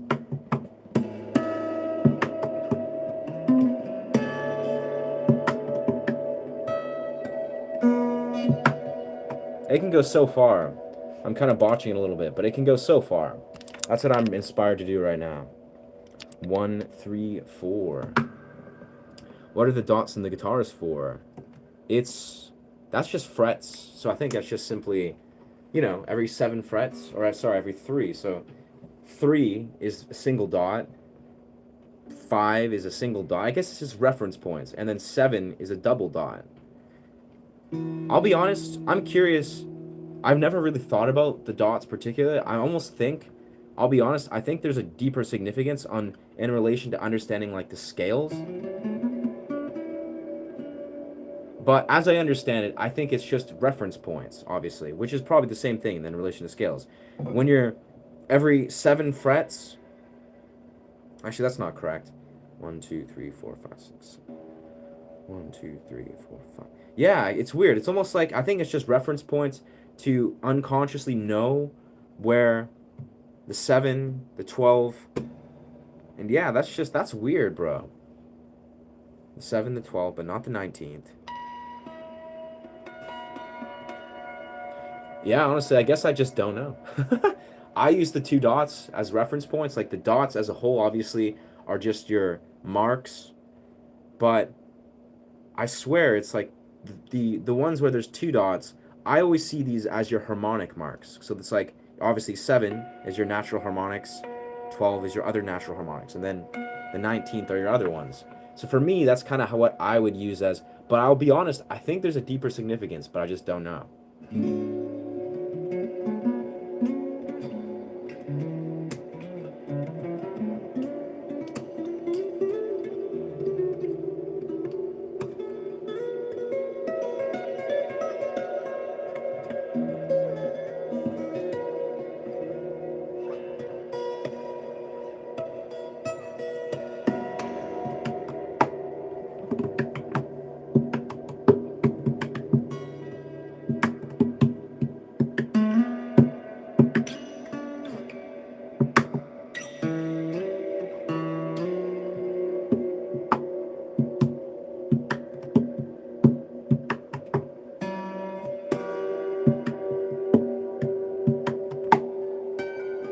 Oh.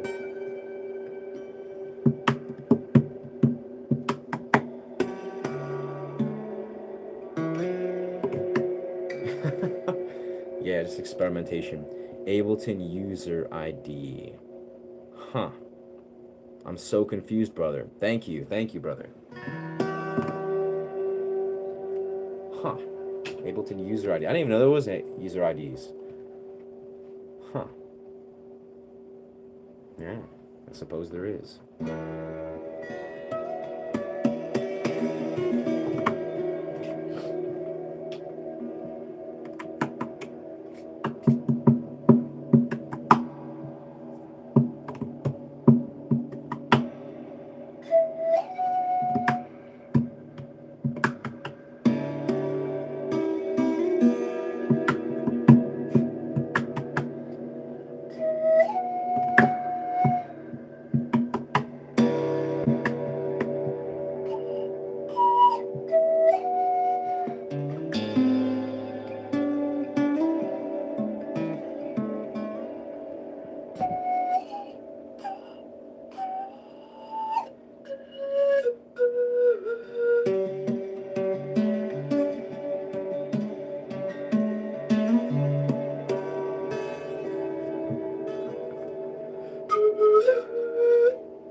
No.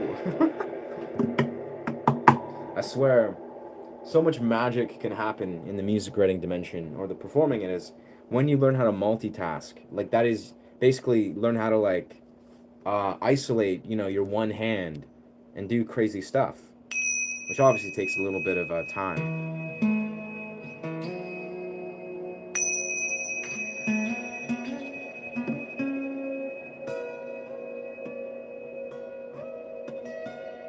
Like, it's, one hand isolates to activities that can be done here, and the second hand isolates. So it's like one hand can be percussive.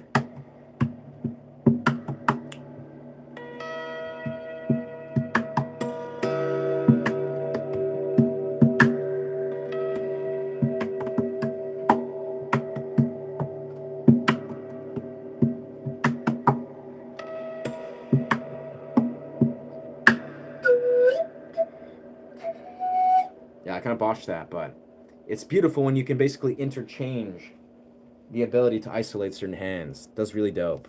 Yeah.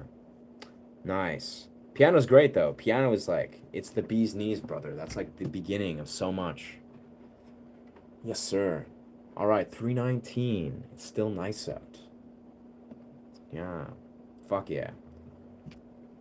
Bono. Bono Vox. Sick, bruv.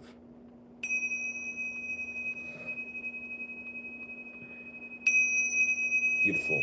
All right, I think I'm going to exit the stream now, for now. Yes, it's been a beautiful 2 hours and 6 minutes. But yes, thank you so much for chiming in. Very much. If this content resonates with you, feel free to follow this channel if you do not already. Yeah. Basically, I teach guitar and I do meditative improv and various dimensions of live streams. Yes. Thank you so much for chiming in. Much love. Bless. Ashe. I agree, brother. Drum is the same, but yeah. They're all beautiful. All the instruments, bro, they're just so beautiful. Like piano, flute, guitar. They're just, yeah. The diversity is incredible. But yes, much love. Ashe. Yes, sir.